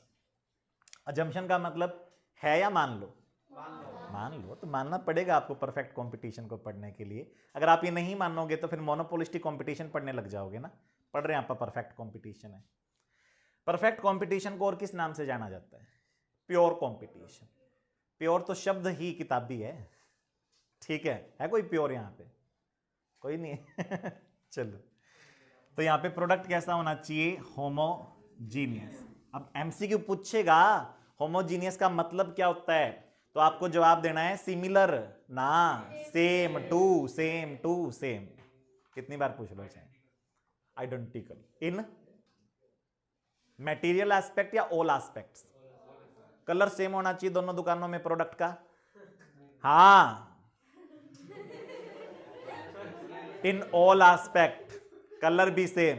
ये शर्ट देखने गया दूसरी दुकान में, सेम यही शर्ट, यही यहाँ पे काले लीरी लगा रखी थी, ठीक है, यही यहाँ पे ये और बटन लगा रखा था, और इतने ही नंबर ऑफ बटन थे, इतना ही लंबा गला था जितना ठीक है, दिखाया है, सब कुछ सेम, बिल्कुल same, ditto same. Perfect competition की एजम्पशन है, क्योंकि सभी दुकानों में बिल्कुल सेम प्रोडक्ट है, colour, size, shape, etcetera etcetera etcetera, तो they would be able to charge different price और सेम प्राइस। ठीक है, फिक्स प्राइस के लिए आपको करना ही होगा ये एजम्पशन को फॉलो, होमोजीनियस प्रोडक्ट्स। ठीक है, चलिए। अच्छा, मोनोपोली में कैसा प्रोडक्ट होता है आपका? टोटली डिफरेंट, यूनिक, जिसका कोई क्लोज सब्स्टिट्यूट ना हो। ठीक है, और मोनोपोलिस्टिक कंपटीशन में थोड़ा सा डिफरेंशिएटेड, जिसके क्लोज सब्स्टिट्यूट हो। इसका बिल्कुल ही सेम है, तो इसका सब्स्टिट्यूट परफेक्ट है। ये परफेक्ट सब्स्टिट्यूट की मार्केट है, यानी दूसरी दुकान में आपको सेम टू सेम प्रोडक्ट मिल जाएगा, बिल्कुल सेम, परफेक्ट सब्स्टिट्यूट्स की मार्केट है। क्लियर है? चलिए, एडवर्टीजमेंट यहां पर हैवी करनी पड़ेगी। अरे तो सेम प्रोडक्ट है, फिर आप ग्राहक को लुभाएंगे कैसे? लुभाने की जरूरत क्या है? अच्छा, फिर सामान कैसे बेचो दिवाली पे? अच्छा, तेरी तरह है।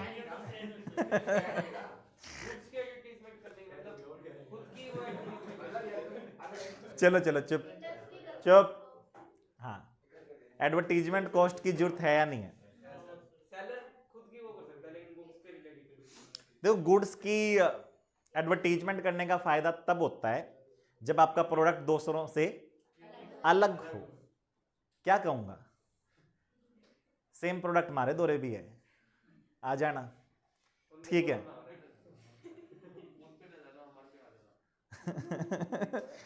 उन पे ना जाना, हमारे पे आ जाना, सेम प्रोडक्ट हमारे पास है। देखो, एडवर्टीजमेंट जब आप करते हो तो बैनर बनाते हो, बैनर में कुछ लिखने को चाहिए नहीं चाहिए? कुछ लिखने को तो है नहीं ना तुम्हारे पास। क्या इंडस्ट्री के बिहाफ पे कौन दिखाएगा? ठीक है, चलेंगे। तो यहां पर एडवर्टीजमेंट की कोई आवश्यकता नहीं। इसका एक और रीजन बताता हूं। इस मार्केट की एजम्पशन है कि buyers and seller are perfectly knowledgeable, और उनको बेवकूफ नहीं बनाया जा सकता। मतलब बायर और सेलर जो है वो यहां पर महा रैशनल है, टोटली रैशनल एजम्पशन है ये। ठीक है, और एडवर्टीजमेंट का उन पे असर नहीं होता, क्योंकि उनकी नॉलेज कैसी है? परफेक्ट। कोई बढ़िया सा ऐड बना दिया, क्या चल रहा है क्या चल रहा है, फोक चल रहा है, तो भी वो फोक नहीं खरीदेगा। कहता है ये तो ऐसे ऐड बनाते हैं, इनका क्या है, मैं तो ऐड पे ध्यान ही नहीं देता। ठीक है, ताऊ जी का युग है, समझ गए ना? जो ऐड देखते ही नहीं, टीवी देखते ही नहीं, ऐड आ भी गया तो कहते हैं हमें इससे कोई फर्क नहीं पड़ना, हमें तो जो प्रोडक्ट खरीदना है वही खरीदना है, ऐड से हम प्रभावित ही नहीं होते। क्लियर? ट्रांसपोर्टेशन कॉस्ट यहां पे शून्य है, मतलब घर बैठे सामान मंगाओ किसी से भी, फ्री होम डिलीवरी है। तो इसलिए किसकी दुकान से मंगाऊंगा? जहां सस्ता है, महंगा है? सस्ता है। ठीक है, जहां पे सस्ता मिले मुझे। अच्छा, मान लो सेक्टर 14 से मुझे सामान खरीदना है, एक राजगुरु मार्केट से खरीदना है, मैं सेक्टर 14 में रहता हूं। ठीक है, सेक्टर 14 में वो चीज 11 रुपए की है और राजगुरु मार्केट में 10 रुपए की है, और मैं मेरे घर पे बैठे फ्री होम डिलीवरी से सामान मंगा सकता हूं। फिर मैं राजगुरु मार्केट से ऑर्डर करूंगा। मुझे जाना पड़ेगा उठ के, और जाने में मेरे 2 रुपए का स्कूटी का तेल जल जाएगा। सेक्टर 14 में 11 रुपए की मिल रही है, राजगुरु मार्केट में 10 रुपए की मिल रही है, सेक्टर 14 में रहता हूं, जाऊंगा तो 2 रुपए लग जाएंगे। तो सेक्टर 14 से खरीदूं या राजगुरु मार्केट से? सेक्टर 14 से। 11 की मिल रही है, लेकिन वैसे भी जाऊंगा आऊंगा 2 रुपए लग जाएंगे। ठीक है, तो इसकी बजाय तो सेक्टर 14 से ही खरीद लेता हूं। तो यहां पर हम क्या मान के चल रहे हैं कि ट्रांसपोर्टेशन कॉस्ट नहीं है, इसलिए आप कहां से खरीदोगे सामान? जो आपके नेड़े दुकान है, जो आपकी नुक्कड़ की दुकान है, जो आपकी नियर बाय शॉप है, या जहां से आपको सस्ता मिले, सबसे सेम प्रोडक्ट जहां पर लोवेस्ट प्राइस का मिले। ठीक है, और आज के टाइम में ये पॉसिबल है, क्योंकि आजकल फ्री होम डिलीवरी आम बात है। और तो और बताओ, बंगाल वाले हिसार में सामान बेच रहे हैं अमेजोन पे, आप किससे खरीद रहे हो सामान? बंगाल वाला भी तो है वहां पे, और आपको सेम रेट में दे रहा है, आपकी सेम सिटी में भी, बल्कि जो रेट है उससे कम रेट में दे रहा है आपको, आपके घर पहुंचा रहा है। ठीक है, और शिपिंग चार्ज 0 कर देता है मान लो। ठीक है, तो क्या फर्क पड़ता है फिर आपको? कहीं से खरीद दो आप। ओपन मार्केट हो गई इससे या क्लोज मार्केट हो गई? ओपन हो गई मार्केट। तो परफेक्टली कॉम्पिटिटिव मार्केट में हम एक ऐसी मार्केट सपोज कर रहे हैं जिसमें बैरियर्स हैं या नहीं है? नहीं है, जिसमें बैरियर्स नहीं है, जिसमें रोक टोक नहीं है। सामान कहां से खरीदो? विश्व के किसी हिस्से से खरीदो जहां से सबसे सस्ता मिले। कंज्यूमर के लिए मार्केट नरक है, स्वर्ग है? स्वर्ग। और सप्लायर के लिए महानरक। ठीक है। अब देखो सारे चिल्लाते हैं ना दुकानदार कि अरे अरे लोकल इज वोकल, ठीक है, अरे अरे ये अमेजोन पे सामान मत खरीदो, फिर हिसार में रौनक कैसे आएगी बाजारों में। वो जो सप्लायर बोलते हैं उनको एक्चुअली में अमेजोन से क्या प्रॉब्लम है? वो कंपटीशन झेल नहीं पा रहे, they are not able to face the competition. ठीक है, मे बी उनकी बात में कुछ दम भी होगा, बट उनका एक पॉइंट ऑफ व्यू ये भी तो है ना कि वो कंपटीशन को झेल नहीं पा रहे। ठीक है, क्लियर है। और जब आप गुड्स खरीद रहे हो तो आपको पर्सनल टच चाहिए क्या? नहीं, हाँ एग्री, बट नॉर्मली अगर आप गुड्स खरीद रहे हो तो आपको पर्सनल टच की आवश्यकता नहीं है नॉर्मली। ठीक है, नॉर्मली आप अपने गुड्स के लिए जो पैसा खर्च कर रहे हो वहां पे आपको गुड्स चाहिए। वो अगर मुझे ए ने दिया, बी ने दिया, सी ने दिया, it doesn't matter to me. ठीक है, अगर मुझे क्या मिल रहा है? Product same to same, ditto same. ठीक है, लेकिन सर्विस होती तो फिर पर्सनल टच चाहिए। वहां पे ग्लोबल मार्केट बनाना आसान काम नहीं है। ठीक है, वहां पे लोकल इज वोकल बड़ा, ठीक है, स्ट्रॉन्ग फैक्टर रहेगा लंबे समय तक। क्यों? क्योंकि वहां पे पर्सनल टच चाहिए, और पर्सनल टच, ठीक है, कैसे आएगा? It's a difficult task. ठीक है, समझ में आ गई बात? चलिए, परफेक्ट कंपटीशन के एग्जांपल्स क्या है? एग्रीकल्चरल कमोडिटी, गेहूं, चावल। ठीक है, प्रोवाइडेड वो दूसरी दुकान में, तीसरी दुकान में, सभी दुकानों में क्या मिल जाए? Same to same. ठीक है, गोल्ड, प्योर गोल्ड, ठीक है, आप ले सकते हो, सिल्वर ले सकते हो आप, सभी दुकानों में सिल्वर, प्योर सिल्वर क्या मिलेगा? अलग अलग या सेम मिलेगा? सेम मिलेगा। ठीक है, तो उनके रेट भी क्या होने चाहिए? सेम होने चाहिए। ठीक है, क्लियर? चलिए, ऐसे बॉन्ड्स जो हो गए, बॉन्ड्स मतलब लॉन्ग टर्म डिबेंचर्स। ठीक है, तो जो बॉन्ड्स होते हैं उनको भी आप परफेक्ट कॉम्पिटिटिव गुड्स का एग्जांपल ले सकते हो। बाकी कुछ राइटर कहते हैं कि perfect competitive market is a myth. Myth का मतलब कल्पना, वहम। ठीक है, लेकिन एक अच्छा वहम है जिसको प्राप्त करने की कोशिश हम कर सकते हैं। चाहे हम 100% प्योर कंपटीशन में ना आए, लेकिन अगर हम 90% भी ऑब्टेन कर गए तो अच्छी बात है, बुरी बात है? आपके देश को बड़ा फायदा होगा। जिस देश में परफेक्टली कॉम्पिटिटिव मार्केट है वहां फायदा है देश को या मोनोपोली? देखो, सेलर और बायर के व्यू तो अलग अलग हो गए। सेलर को अच्छी लगती है मोनोपोली, बायर को अच्छी लगती है परफेक्टली कॉम्पिटिटिव मार्केट। देश को देखो क्या फायदा, कहां फायदा है? परफेक्ट कॉम्पिटिटिव मार्केट में। ठीक है, देश को तो फायदा वही है, तो गवर्नमेंट तो उसी को प्रमोट करेगी कि कंपटीशन बढ़े या घटे? बढ़े। चलिए, परफेक्ट कॉम्पिटिटिव मार्केट की आपकी अगली एग्जम्पशन है कि फ्री एंट्री है एंड फ्री एग्जिट है। गवर्नमेंट से लाइसेंस सस्ता मिलेगा या महंगा मिलेगा? लेना ही नहीं, फ्री एंट्री फ्री एग्जिट। आपको दुकान खोलनी है, किससे पूछूं? किसी से नहीं खोल। बंद करनी है, किससे पूछूं? किसी से नहीं, बंद कर दो। ठीक है, कोई आपके, ठीक है, रजिस्ट्रेशन चार्ज नहीं है, कोई आपके एंट्री चार्जेस नहीं है, कोई एंट्री लोड नहीं है, कोई एग्जिट लोड नहीं है। ठीक है, ऐसी मार्केट को हम बोलते हैं परफेक्टली कॉम्पिटिटिव मार्केट। इसके लिए क्या चाहिए? गवर्नमेंट एंट्री और एग्जिट पे रजिस्ट्रेशन फीस, कोर्ट की फीस, टैक्स वगैरह है, शून्य रखे। ठीक है, क्लियर? और कोई भी कमर्शियल लाइसेंस भी लेने की जरूरत नहीं है। इसके अलावा कोई और मार्केट बैरियर भी नहीं है किसी भी प्रकार का, कोई भी आ सकता है। ठीक, ये यहां की अजम्पशन है। क्योंकि फ्री एंट्री और फ्री एग्जिट है तो शॉर्ट रन में आप चाहे तो सुपर प्रॉफिट भी कमा सकते हो, शॉर्ट रन में आप चाहें तो नॉर्मल प्रॉफिट भी कमा सकते हो, और सब नॉर्मल प्रॉफिट भी कमा सकते हो। शॉर्ट रन में कुछ भी हो सकता है। शॉर्ट रन में आपको एडजस्टमेंट के लिए टाइम पूरा मिलता है, कम मिलता है, फिक्स फैक्टर को छेड़ नहीं सकते। ठीक है, इस वजह से कुछ भी हो सकता है। लेकिन लॉन्ग रन में अगर परफेक्टली कॉम्पिटिटिव मार्केट है तो तुम क्या कमा पाओगे इन तीनों में से?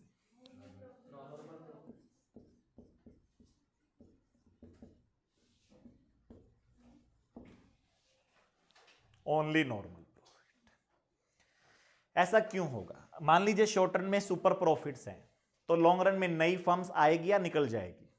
आएगी, जिससे सप्लाई बढ़ेगी या गिरेगी? सप्लाई बढ़ेगी तो रेट कम, तो सुपर प्रॉफिट टिकेंगे नहीं। सब नॉर्मल प्रॉफिट्स हैं शॉर्ट रन में, तो फर्म्स एंट्री करेगी एग्जिट करेगी? एग्जिट करने से मार्केट सप्लाई क्या हो जाएगी? मार्केट सप्लाई का मतलब सभी फर्म्स की टोटल सप्लाई, ठीक है, कम। मार्केट सप्लाई कम होने से मार्केट प्राइस बढ़ जाएगा।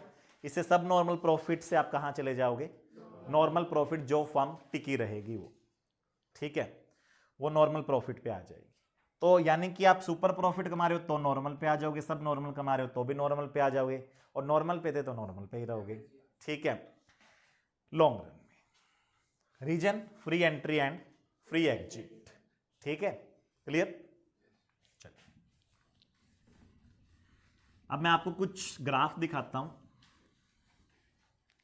गंदे गंदे ग्राफ है, लेकिन तुम्हें इनसे प्यार करना है, ये तुम्हारी ड्यूटी। करेगा ना कृष्णा? नहीं करेगा? अच्छा याद तो नहीं होंगे ये याद होने वाली चीज नहीं है, वरना तो मैं इतना टाइम लगाता ही नहीं। पहले मैंने बेस करवाया है सारा, फिर मैं इतना समझाता ही नहीं। चलो बेटा, ये क्या है? कोई भी टोटल फिक्स कॉस्ट, और इसके अलावा प्राइस कांस्टेंट, तो average revenue equal to marginal revenue, ठीक है। अगर टोटल रेवेन्यू मैं इसका बनाऊं तो कुछ ऐसा बनेगा।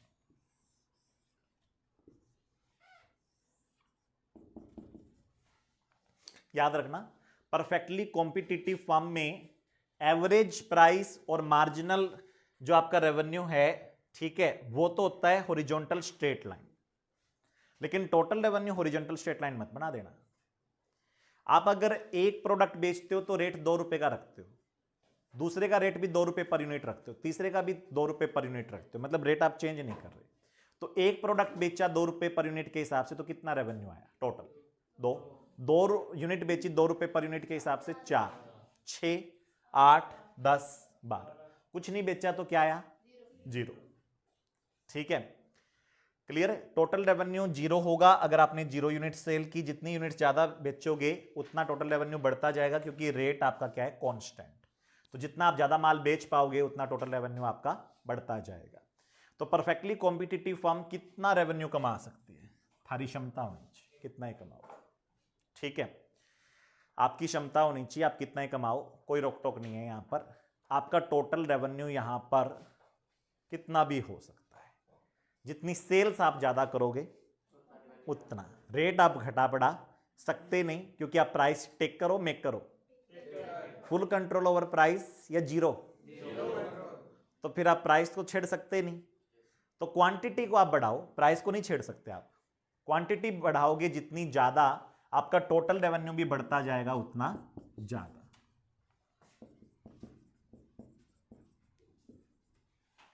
क्लियर है? चलिए, टोटल रेवेन्यू का फॉर्मूला क्या होता है? Average revenue into quantity, rate per unit into number of unit sold, ठीक है। तो जितनी नंबर ऑफ यूनिट ज्यादा बेच पाओगे आपका टोटल रेवेन्यू बढ़ता जाएगा। क्लियर? जब हमने बाकी मार्केट्स में एआर और एमआर बनाया था तो कैसा बनाया था? ऐसे क्या कर रहे हैं? बोल। डाउनवर्ड स्लोपिंग, ठीक है, समझ में आ गई बात तो डाउनवर्ड स्लोपिंग बनाया था हमने। एमआर तेजी से गिर गया था, एआर धीरे धीरे गिरा था, कुछ इस प्रकार का हमने बनाया था।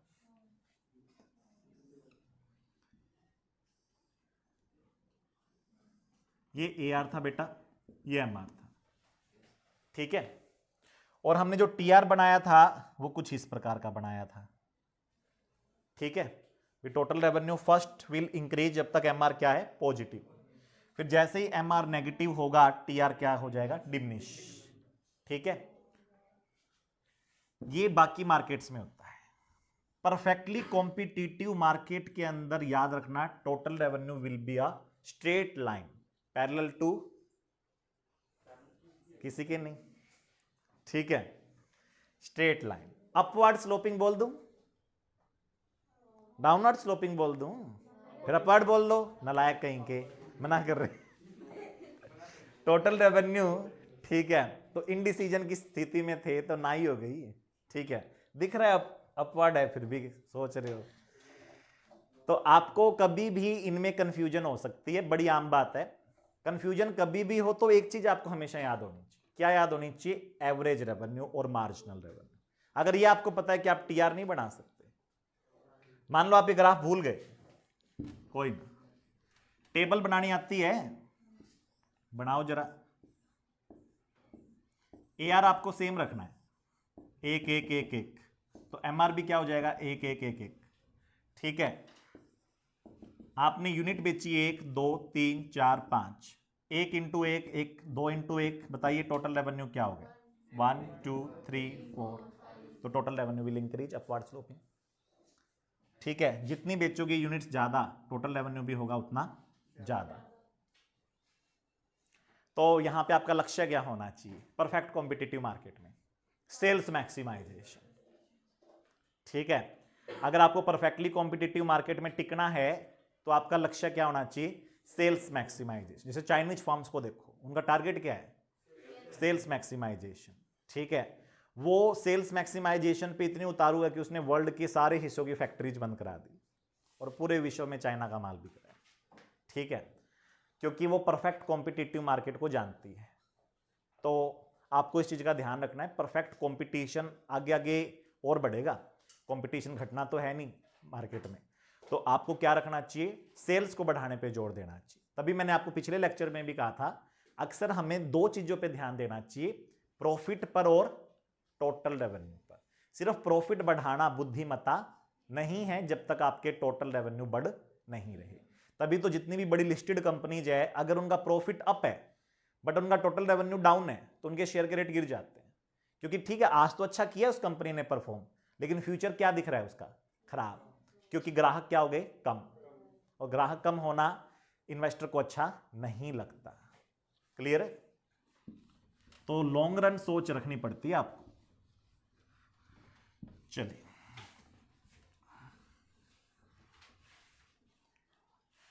शॉर्ट रन में हम सुपर प्रॉफिट भी कमा सकते हैं ना, नॉर्मल भी और सब नॉर्मल, कुछ भी हो सकता है।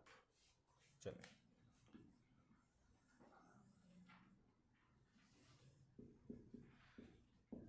प्रोड्यूसर इक्विलिब्रियम याद है क्या होता है, मैक्सिमम प्रॉफिट। प्रोड्यूसर इक्विलिब्रियम का मतलब प्रोड्यूसर को मैक्सिमम प्रॉफिट मिले। उसकी दो शर्तें थी, प्रॉफिट का तालाब बनाया था हमने, M R equal to M C और M C must be rise. Producer equilibrium की दो शर्तें थी कि आपका एम आर और एम सी बराबर होना चाहिए और M C must be rise. कुछ ऐसा हमने बनाया था, ये एम आर था आपका बेटा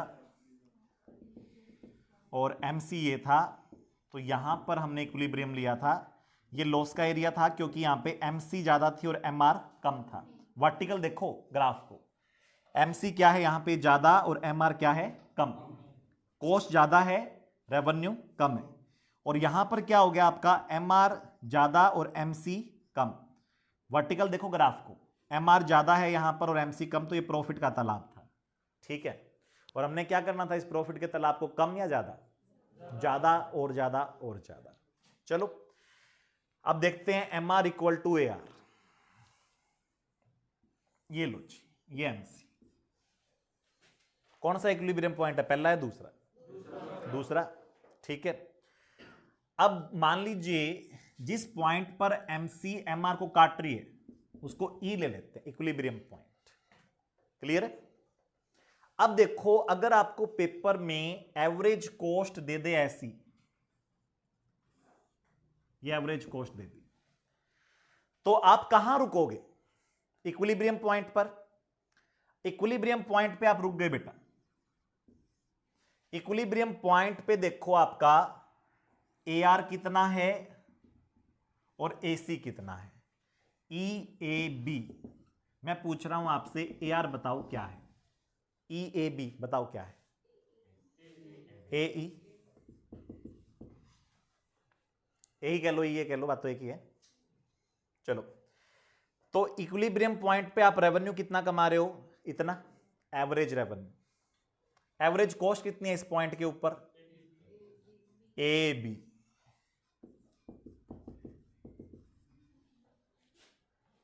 चले, अब बताओ इस पॉइंट पे क्या ज्यादा है, EA या AB? तो इस पॉइंट पर AC इज ग्रेटर देन, दोनों साइड क्वांटिटी से मल्टीप्लाई कर दूं, कोई फर्क तो नहीं पड़ेगा। TC इज ग्रेटर देन, तो बताइए ये जो एरिया है, पूछेगा है पेपर में, ग्राफ दे देगा आपको ऐसा, पेपर में ग्राफ बनाना तो आएगा नहीं, सुख की बात ये है, ठीक है। अब पूछेगा ये एरिया क्या है, लॉस का एरिया है, प्रॉफिट का एरिया है, क्या है? लॉस का एरिया। एक्चुअली में ये जो है ना एरिया पूरा, ये आपकी TC है,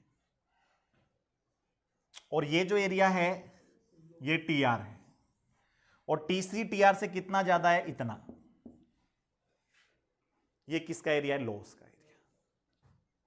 क्या शॉर्ट रन में परफेक्ट कंपटीशन में संभव है? बिल्कुल संभव है, ठीक है। अब आपको ध्यान किस पे देना है? AC पर। देखो MR और MC का रोल क्या है? MR और MC का रोल सिर्फ इतना है कि वे इक्वल होनी चाहिए और MC मस्ट बी राइट। वो इक्विलिब्रियम पॉइंट आ गया। इक्विलिब्रियम पॉइंट पे आप देखिए कि आपकी एवरेज कॉस्ट कितनी है और आपका एवरेज रेवेन्यू कितना है। अगर आपकी एवरेज कॉस्ट और एवरेज रेवेन्यू बराबर है तो TC equal to TR, normal profit. अगर आपकी एवरेज कॉस्ट एवरेज रेवेन्यू से ज्यादा है तो total cost is greater then total revenue, वो सब नॉर्मल प्रॉफिट या लॉसेज कह लो आप। और अगर आपका AC is less than AR है, यानी कि TC is less than TR है, TR ज्यादा है, तो वो सुपर प्रॉफिट का एरिया है। ये पहला ग्राफ देखा आपने, अब दूसरा देखिए, उससे आपको चीजें और क्लियर होगी। पेपर में आपको ग्राफ देगा, आपको ग्राफ में एरिया ढूंढना होगा। ऐसा क्वेश्चन पेपर में आने की संभावना कम होती है, बट आ सकता है, पहली बात। दूसरी बात, ये क्वेश्चन ऐसे ना देकर आपसे MCQ की फॉर्म में कुछ और पूछ लेगा कि बताइए कि जहां पर लॉस लगते हैं उस पॉइंट पर AC का कर्व ऊपर होता है या AR का? लॉस लगते हैं, AC का ऊपर होता है। जिस पॉइंट पर लॉस लगते हैं और इक्विलिब्रियम पॉइंट है वहां पर MC बड़ा होता है या MR बड़ा होता है? जिस पॉइंट पे लॉस लगते हैं और जहां पर इक्विलिब्रियम है वहां पर MC बड़ा होता है या MR? MC और MR इक्वल होते हैं, AC AR से बड़ा होता है। ये यहां खेल लेगा आपके साथ ज्यादा, ठीक है। और उसको मजे बहुत आते हैं इस चैप्टर में, समझ में आ गई बात? क्योंकि वहां पर उसके पास घुमाने के लिए बहुत कुछ है, आपको बोल्ड करने के लिए उसके पास बहुत सारी गूगलीज है, ठीक है। किसी भी बॉल पे बोल्ड कर देगा वो आपको। कृष्णा तो बोल्ड हुआ ही पड़ा है। चलो, ये MC है या MR है? अच्छा, चलो गलती नहीं करेंगे हम। अब MC कैसी बनाऊं? U शेप, ऐसी बना दो। ये पॉइंट कोई काम तो आता है पहले वाला, ऐसी कंफ्यूजन होती है। ये पॉइंट क्या आ गया बेटा? इक्विलिब्रियम। और एवरेज कॉस्ट जो है वो ऐसी है। तो इक्विलिब्रियम पॉइंट पर AC बड़ा या AR बड़ा? ठीक है, AC इक्वल टू AR। दोनों को किससे मल्टीप्लाई करूं? तो TC इक्वल टू, तो ये क्या आ गया? नॉर्मल प्रॉफिट्स की सिचुएशन में करो कैसा बनेगा, ऐसा, ठीक है।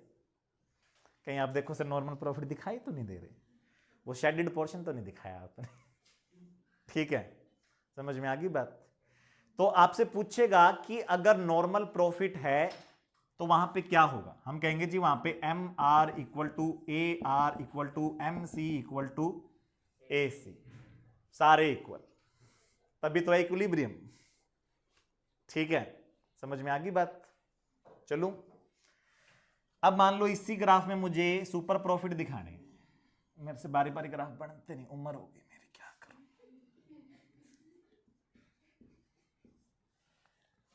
अब एसी को थोड़ा सा नीचे ले आऊं, ऊपर रखूं, सुपर प्रॉफिट दिखाने हैं, या बस टच करवा दूं? नीचे टेको इसको, ये एवरेज कॉस्ट बड़ी बिगड़ी है।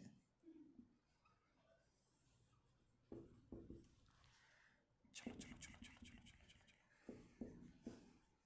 चलो, अब बताओ कि इक्विलिब्रियम पॉइंट पर एवरेज रेवेन्यू कितना है ईएबी में से? बीई, एवरेज रेवेन्यू है बीई, आंखें तो है ना भगवान की दी हुई। एवरेज रेवेन्यू है बीई, एवरेज कॉस्ट कितनी है यहां पर? ए बी या बी ए की बात है। चलो अब बताओ ये बीई बड़ा या ए बी बड़ा? यानी ए आर बड़ा देन ए सी, क्योंकि ए आर बड़ा ए सी तो टी आर बड़ा टी सी। और अगर टोटल रेवेन्यू टोटल कॉस्ट से ज्यादा है तो सुपर प्रॉफिट से। सुपर प्रॉफिट का एरिया बनाते हैं, कहां गया वो ए का बच्चा? ये जो एरिया ना बेटा, ये क्या है? टी आर, और ये जो एरिया ये टी सी, और T R is greater than T C by this. Clear है? तो अब आपको इतना समझ में आ गया होगा कि अगर एवरेज कॉस्ट इक्विलिब्रियम पॉइंट पर हाई है, बाकी किसी पॉइंट पे क्या है हमें मतलब नहीं है उस चीज से, हम रुकेंगे कहां आकर? इक्विलिब्रियम पे। Producer will stop at equilibrium point. तो इक्विलिब्रियम पॉइंट पे एसी अगर ऊपर है तो लॉस, सब नॉर्मल प्रॉफिट। एसी अगर टच करते हुए निकले नॉर्मल प्रॉफिट, और एसी अगर नीचे एमसी से सुपर प्रॉफिट। इस टाइप के क्वेश्चन पूछेगा आपसे, अंडरस्टैंडिंग बेस्ड। आपको ग्राफ लेकिन उसके लिए याद होना चाहिए।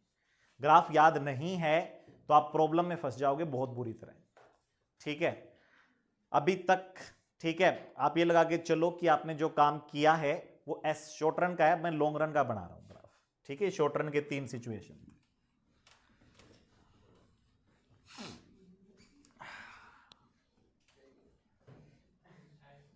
क्या टाइम?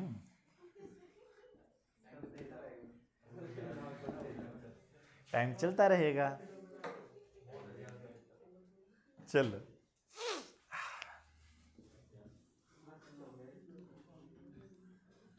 कृष्णा ये क्या है? लाइन है।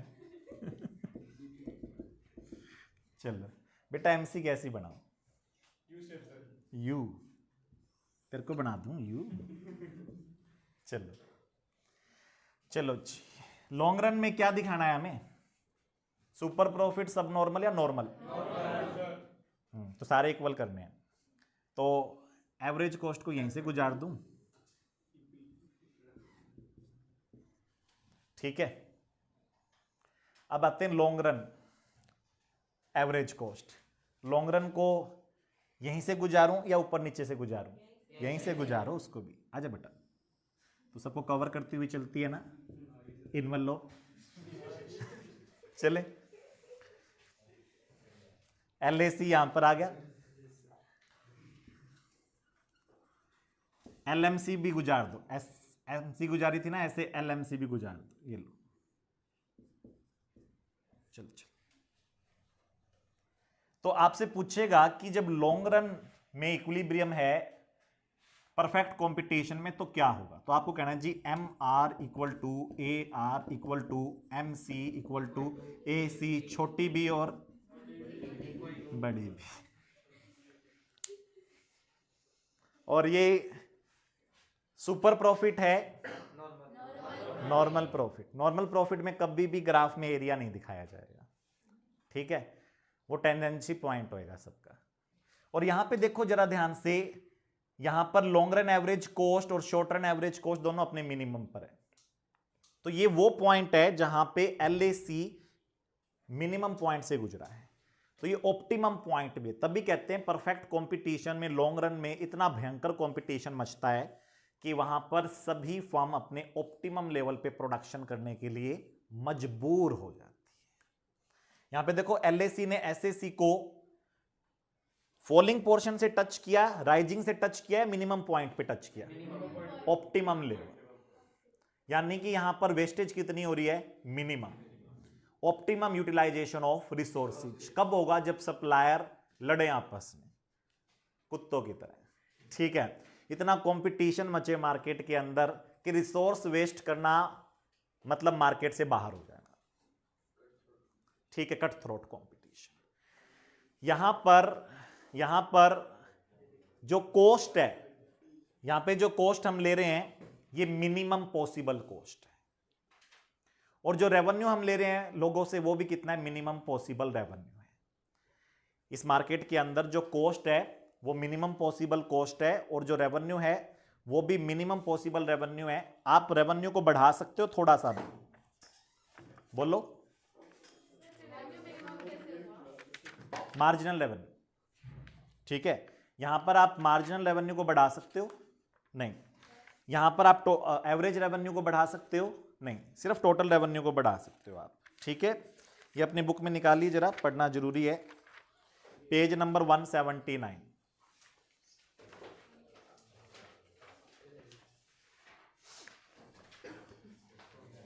इसमें बेटा दो ग्राफ दिए हुए, एक इंडस्ट्री का एक फर्म का, हमें फर्म का देखना है, मैंने फर्म का ही बनाया है।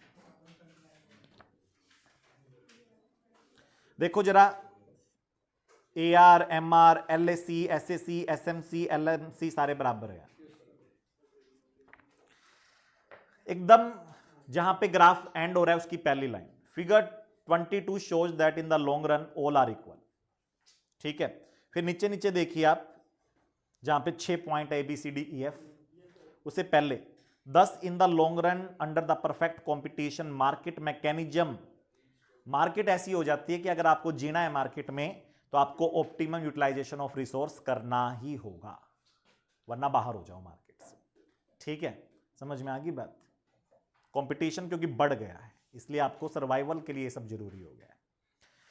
Output is produced a point at the minimum feasible cost. ये जो कॉस्ट है ये मिनिमम फिजिबल कॉस्ट है, इससे इधर जाओगे तो भी कॉस्ट ज्यादा है, इधर जाओगे तो भी कॉस्ट ज्यादा है, वर्टिकली देखो, ठीक है, किधर भी जाओगे तो कॉस्ट ज्यादा है। कम प्रोडक्शन करोगे इससे तो भी कॉस्ट ज्यादा आएगी पर यूनिट, और ज्यादा प्रोडक्शन करोगे तो भी ज्यादा आएगी, ऑप्टिमम लेवल है। कंज्यूमर यहां पर क्या पे कर रहे हैं, मिनिमम पॉसिबल प्राइस। कंज्यूमर जो प्राइस पे कर रहे हैं वो just equal to marginal cost है, यानी एक और प्रोडक्ट को बनाने की जो कॉस्ट आ रही है मेरी, एक और प्रोडक्ट को बनाने की जो कॉस्ट आ रही है मेरी, रेवेन्यू इतना ही है कि बस वो कवर हो पा रही है। लेकिन सुख की बात यह है कि हम इकोनॉमिक्स में जो कॉस्ट लेते हैं उसमें नॉर्मल प्रॉफिट भी कॉस्ट का कंपोनेंट होता है, ठीक है, इसलिए नॉर्मल प्रॉफिट आ रहे हैं। प्लांट्स अपनी फुल कैपेसिटी में है या वेस्टेज चल रहा है, फुल। MC और AC क्योंकि बराबर है, MC और AC बराबर होते हैं, इसका मतलब ऑप्टिमम पॉइंट है और वहां पर प्लांट अपनी फुल कैपेसिटी में। सभी फर्म नॉर्मल प्रॉफिट कमा रही है क्योंकि AC इक्वल टू AR है, ना तो AC लेस देन है ना AC ग्रेटर देन है। फर्म अपने प्रॉफिट को मैक्सिमाइज कर रही है क्योंकि MR इक्वल टू MC है, MR और MC क्योंकि बराबर है तो प्रॉफिट मैक्सिमाइजेशन के यही रूल थे ना, MR और MC बराबर होने चाहिए और MC मस्ट बी राइजिंग और MC राइजिंग है, ठीक है। चले, तो फर्म अपने मैक्सिमम प्रॉफिट को कमा रही है, कंज्यूमर को मिनिमम पॉसिबल प्राइस मिल रहा है।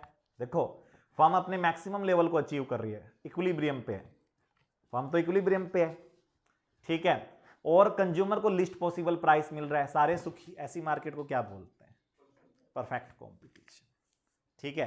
प्रोड्यूसर जो कर सकता है वो कर पा रहा है, कंज्यूमर को मिनिमम पॉसिबल पे सब कुछ मिल रहा है, ठीक है। There is a optimum number of firms in the industry. In other word, in the long run, LAR equal to LMR equal to LMC equal to LAC, and there will be optimum utilization of the resources. It should be remembered that, but this perfectly competitive market system is a myth. ऐसा किताबों में अच्छा लगता है या practically possible है किताबों में, क्योंकि इसकी एजम्पशन ही किताब भी है। बायर को कैसी नॉलेज, और बायर पे ऐड का असर नहीं पड़ता। अच्छा ठीक है, कमाल की बात है ये तो। प्रोडक्ट होमोजीनियस, ये सबसे ज्यादा। दो दुकानों में प्रोडक्ट क्या मिलेगा, हूबहू सेम, वही लाल कलर, वही काली कतरन, ठीक है, एक्सेट्रा एक्सेट्रा, ठीक है। How it is possible. अच्छा बेटा, ये जो उन्होंने इंडस्ट्री का कर्व दिखाया हुआ है, इसको देखो। इंडस्ट्री में इन्होंने जो डिमांड कर्व दिखाया वो डाउनवर्ड स्लोपिंग दिखाया, जबकि जो इंडिविजुअल फर्म का डिमांड कर्व है वो horizontal straight line parallel to X axis. यानी कि क्या यहां पर इंडिविजुअल फर्म्स प्राइस को घटा बढ़ा सकती है, लेकिन अगर पूरी मार्केट सप्लाई या मार्केट डिमांड छिड़ जाए तो फिर हो सकता है। क्या पूरी मार्केट डिमांड इकट्ठी बढ़ सकती है, त्योहार आ गया, ठीक है, प्राइस की वजह से बढ़ी या अन्य फैक्टर की वजह से, अन्य फैक्टर, ठीक है, समझ में आ गई बात। तो यहां पर डिमांड करो अपना डाउनवर्ड स्लोपिंग रहेगा, मार्केट डिमांड करो, ना कि इंडिविजुअल डिमांड करो। पेपर में ध्यान देना, क्वेश्चन में पूछ क्या रहा है, इंडिविजुअल या फर्म का डिमांड करो पूछे तो horizontal straight line parallel to X axis, जिस पर इलास्टिसिटी इंफिनिटी होती है, ठीक है। लेकिन अगर इंडस्ट्री का पूछे तो कैसा आएगा, downward sloping demand curve.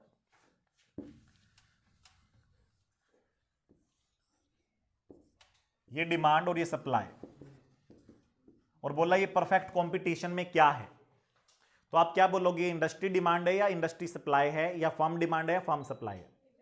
Industry की डिमांड और इंडस्ट्री की सप्लाई। परफेक्ट कंपटीशन में गवर्नमेंट टैक्स कितने चार्ज कर रही है,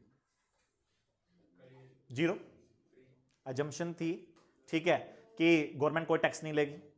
तो कैसी मार्केट है ये, कैपिटलिस्ट या सोशलिस्ट, कैपिटलिस्ट, जहां पर गवर्नमेंट कोई टैक्स चार्ज नहीं करती, ठीक है। कैपिटलिस्ट मार्केट है जहां पर व्यापारियों को छूट है या खुली छूट है, खुली छूट है, ठीक है। इसीलिए हम इस मार्केट को, परफेक्ट कंपटीशन को क्या बोल सकते हैं, कैपिटलिस्ट मार्केट। कौन सा कैपिटलिस्ट, प्योर कैपिटलिस्ट, ठीक है। यहां पर कौन से फोर्सेज रेट को फिक्स कर रहे हैं, market demand and market supply. यही था ना, कैपिटलिस्ट इकोनॉमी में एडमिनिस्टर्ड प्राइसेज होते हैं, मार्केट प्राइसेज होते हैं, market prices, market fix the price, और फर्म को उसी प्राइस के ऊपर क्या करना होता है, अपना प्रोडक्ट बेचना होता है, ठीक है। अब मान लो ये प्राइस ये है, तो फर्म को अपना प्राइस लोअर करना पड़ेगा। लेकिन मान लीजिए हम इसको समझने के लिए ये ले लेते हैं, ताकि हमें ग्राफ दोबारा ना बनाना पड़े वो वाला। तो ये जो मार्केट प्राइस फिक्स हो गया ना, ये प्राइस पे आप कितना भी सामान बेचो कोई रोक टोक नहीं है, ठीक है। तो ये आपका फर्म का डिमांड कर्व है, फर्म का डिमांड कर्व है नहीं, इंडस्ट्री का डिमांड कर्व है, ठीक है। ये फर्म की सप्लाई है या इंडस्ट्री की सप्लाई, ये फर्म का डिमांड कर्व है, ये फर्म का डिमांड कर्व है, फर्म का डिमांड कर्व है। और ये जो आपकी एसएमसी है ना, ये फर्म की सप्लाई है, ये फर्म की सप्लाई है, कान खोल के सुन लो, ये फर्म की सप्लाई है, ठीक है, समझ में आ गई बात। और फर्म की जो सप्लाई होती है परफेक्ट कॉम्पिटिटिव मार्केट में, वो एमसी के बराबर होती है।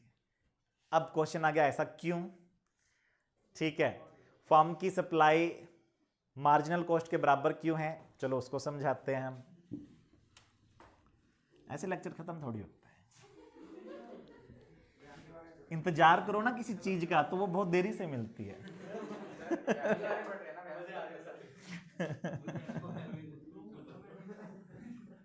चलिए,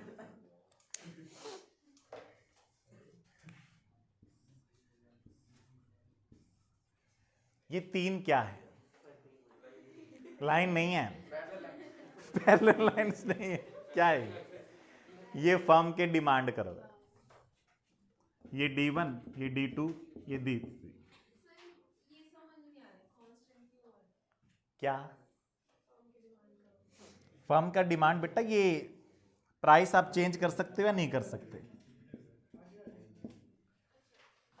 क्योंकि प्राइस कांस्टेंट है और आप सामान कितना ही बेचो, सेम प्राइस पर आप कितना भी सामान बेच सकते हो, इसलिए सेम प्राइस रखना है और सामान कितना भी बेचो वो आपकी हिम्मत है, ठीक है। तो इसलिए इसको बोलते हैं इलास्टिसिटी इन्फिनिटी है सभी पॉइंट्स। चले, अब मान लीजिए ये आपका मार्जिनल कॉस्ट है,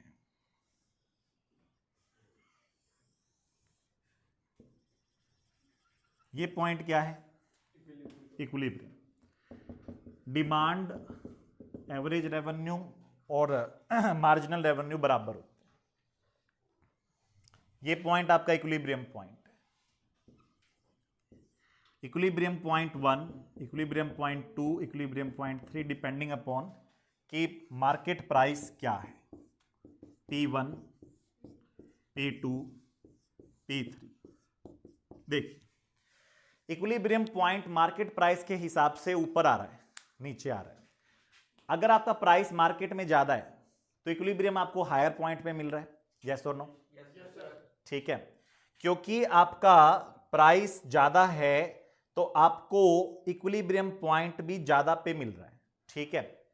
अब मेरे को एक बात बताइए, इस पॉइंट के ऊपर डिमांड ज्यादा है या सप्लाई ज्यादा? Equilibrium equal, here quantity demanded equal to quantity supplied, यहां पर भी यहां पर भी। चलो इनको नीचे ले आते हैं, Q1, Q2, Q3 O origin, OQ1, OQ2, OQ3, ठीक है। अब देखिए जैसे जैसे प्राइस बढ़ रहा है क्वांटिटी सप्लाइड क्या हो रही है, इक्विलिब्रियम पॉइंट भी ऊपर जा रहा है, ठीक है। जैसे जैसे प्राइस बढ़ रहा है मार्केट की वजह से, खुद की वजह से तो आप प्राइस नहीं बढ़ा सकते, तो वैसे वैसे आपका फर्म का जो इक्विलिब्रियम पॉइंट है वो ऊपर जा रहा है। तो higher would be the prices, higher would be the quantity supplied, higher would be the prices, higher would be the quantity supplied. इसलिए यहां पर MC जो है उसको क्या माना गया है, सप्लाई करो, कहां से, जहां से इक्विलिब्रियम पॉइंट आरंभ होता है वहां से। या फिर आप एक और ले सकते हो इक्विलिब्रियम पॉइंट, ये ले सकते हो आप, यहां से भी ले सकते हो आप, यानी कि जहां से MC राइजिंग होती है वहां से सप्लाई करो जैसी होती है, या MC टोटली सप्लाई जैसी होती है, राइजिंग होती है, ठीक है। चलिए इतना काम आपको करना है, गुड बाय।